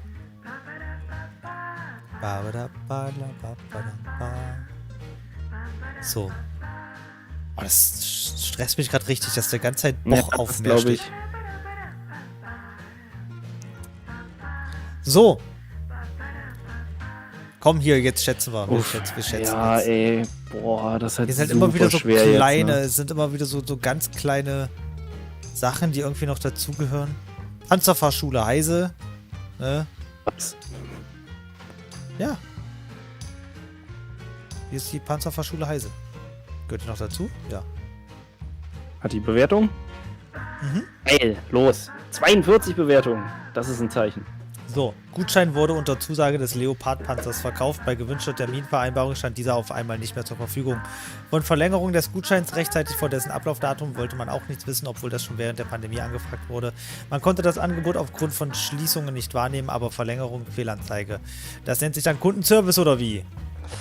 Ah, schwierig. Aber hätte man ja dem Kunden tatsächlich ein bisschen entgegenkommen können. 11 Ortschaften. Unfreundlichkeit hat einen neuen Namen. Wenn man Menschen nicht mag, sollte man so ein Angebot nicht machen. Für den horrenden Preis das Erlebnis echt lahm. Der Stick mit den Aufnahmen von der Fahrt ist völlig überteuert und die Qualität unterirdisch. Absolut nicht zu empfehlen. Erst Termin einfach platzen lassen, dann absolut unprofessionelles Verhalten. Herr Heise ist ein unfreundlicher Mann, der seine Kunden am Telefon beschimpft, statt ihnen zu helfen. Lieber Herr Heise, für Corona können wir alle nichts, doch ein Geschäftsmann sollte seine Geschäfte ordentlich führen und klar kommunizieren. Reißen Sie sich zusammen und lassen Sie Ihren Frust nicht an zahlenden Kunden aus. Da war jemand aber böse. Ja. Okay, Abzocke und Massenabfertigung. Ich hatte das Event von meiner Frau zum Geburtstag erhalten. Wir hatten 2 Fahrten gebucht, die 30 Minuten Einweisung plus 30 Minuten Fahrt inklusive Video. Nach ca. 7 Minuten Fahrt kam der Fahrerwechsel und nach weiteren 7 Minuten wurde der Ausgangspunkt angesteuert. Wir dachten eigentlich, das wäre die Anweisung und waren dann doch perplex, dass wir zum Aussteigen aufgefordert wurden. Dann durften wir Bilder vom geparkten Fahrzeug machen. Wir waren etwas irritiert und fragten, ob sie vergessen hätten, dass wir 2 Fahrten gebucht haben. Als Antwort meinten die Herren dann, dass die Zeit sehr schnell vergeht und man das nicht merkt. Okay, völlig irritiert und weil wir keinen Streit anfangen wollten, hatten wir das erstmal akzeptiert, da wir eventuell aufgrund der Freude vielleicht doch die Zeit vergessen hatten. Handy, Uhr hatten wir natürlich im Auto. Nach ein paar Tagen haben wir dann das, Achtung, Ironie, großartige Video erhalten. Und was war zu sehen? 14 Minuten insgesamt, von der miserablen Qualität und der Werbung im Video mal abgesehen. Also nochmal bei Jochen Schweizer beschwert, welche natürlich wie erwartet sich völlig rausgehalten haben. Der Veranstalter meinte dann, dass das Video ja geschnitten wäre und deshalb so kurz sei. Was vollkommener Blödsinn ist. Klar, die Einweisung war nicht drauf, aber die Fahrt selbst war inklusive Fahrerwechsel ohne Unterbrechung drauf. Ja.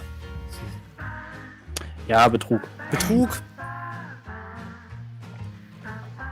Okay, wie ist der Chat? Der Chat schätzt ziemlich hoch. 42. Also finde ich jedenfalls. Ja. Das sind viele kleine Ortschaften, ne? Ja, aber trotzdem. Kommen da Tausende zusammen, echt? Tausende ist, na gut, Ja, es sind schon viele Häuser.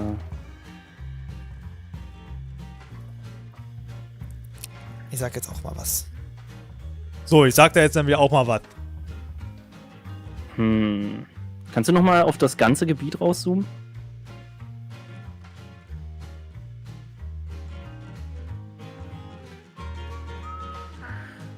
Wie viel ist das im Maßstab gerade? Was sagt der da unten? Das ist jetzt 2 Kilometer Maßstab. 2 Kilometer. Also es ist halt sehr weitläufig, ne? Aber Ja. es ist halt nichts da. Deswegen bin ich jetzt auch bei 2,8. Dann 2,8. Pass auf. Ich sag exakt 3000. Und der Chat? Müssen sich noch einig werden. Ja, komm, dann gehen wir noch mal rein da. Da muss ja noch irgendwas geben. So irgendein Parkplatz an irgendeiner B5 oder so. Ich hätte gern Parkplatzbewertung. Du musst eine schreiben. Hier los. Ja, das ist das Ach, Panzerfahrding, oder? Oder nicht? War das da nicht irgendwo? Nee, Ja, die ist hier Flugplatz. unten. Achso. Ah, Die ist da. hier. Das ist aber auch eine kleine Strecke. Naja, fahr mal mit dem Panzer Panzerschule. hier. Hast du schon? Werden da die Panzer geschult oder was? Mhm. Genau wie in der Baumschule. Da werden auch Panzer geschult?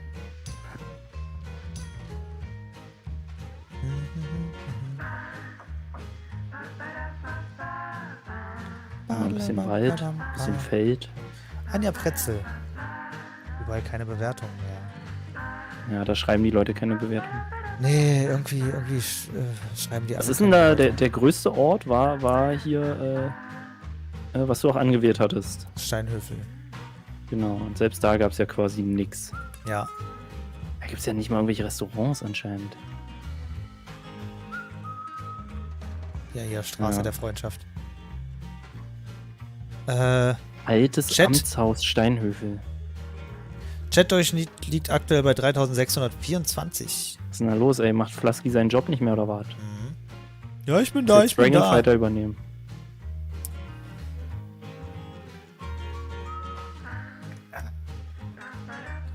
Ach man, das stresst mich echt, dass da einfach nichts angezeigt wird heute. Dass das heute einfach nicht Ja. läuft.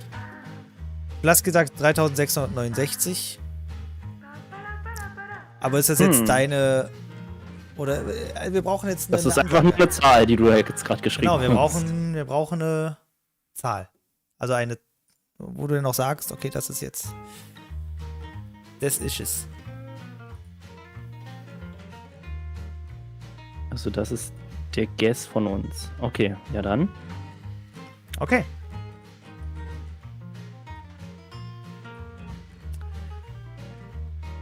$4.491.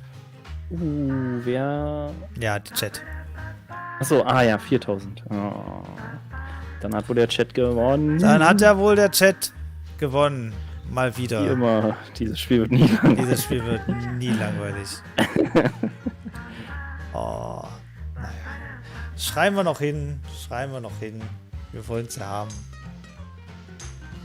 Sorry, Verzögerung ballert anscheinend mal wieder. Ja, ist klar. So. Gucken wir uns dann nochmal den Endpunktestand an. Und dieser beträgt. Wie sollte es anders sein? 3:0. 3:0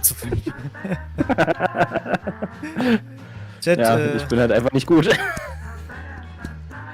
herzlichen Glückwunsch. Nee, 3:4:5, das ist natürlich ein cooles Ergebnis, gerade für Bob, der endlich mal Zweiter wurde, was er auch noch nicht geschafft hat. Nicht? Nee, ich glaube, du bist immer Dritter geworden bisher. Ich kann mich auch irren. Warte, ich hol dich mal wieder dazu. Pass mal auf. Ja, ich Kann ich nehme dich dazu dieses holen oder bist du Ergebnis gerade an. nackt? Ich bin nackt, also kannst mich holen. Sehr gut. Hallo. Da ist er wieder. Schön. Ach, Ich gehe Leute. die ganze Zeit zur Musik ab. Ja. Herzlichen Glückwunsch, das habt ihr mal wieder richtig schön gemacht. Die Schwarmintelligenz hat mal wieder gewonnen. Anscheinend. Schwabenintelligenz. Ja, ist ja fast so. Wir haben ja doch recht viele. Herzlichen Glückwunsch, das war mal wieder eine ganz tolle Runde. Meine Stimme ist gerade fertig wie Sau, merke ich gerade. Ja, frag mich mal. Ich habe schon 1,5 Stunden nachvertont. Ja, ich habe heute auch schon 2 Stunden gestreamt oder so. Stimmt, du hast ja heute auch noch gestreamt. Ja, okay. Morgen 8:30 Uhr geht's weiter. Mhm. Oh, Wieder richtig morgen. toll. Ja, Richtig toll. ja. Hab keinen Bock. Ihr könnt dieses Video übrigens auch jetzt immer gucken, ne? Es bleibt online, also falls ihr euch das nochmal antun wollt, warum auch immer. Ihr könnt ja nochmal mitraten. Schreibt einfach eure Antworten in den Chat.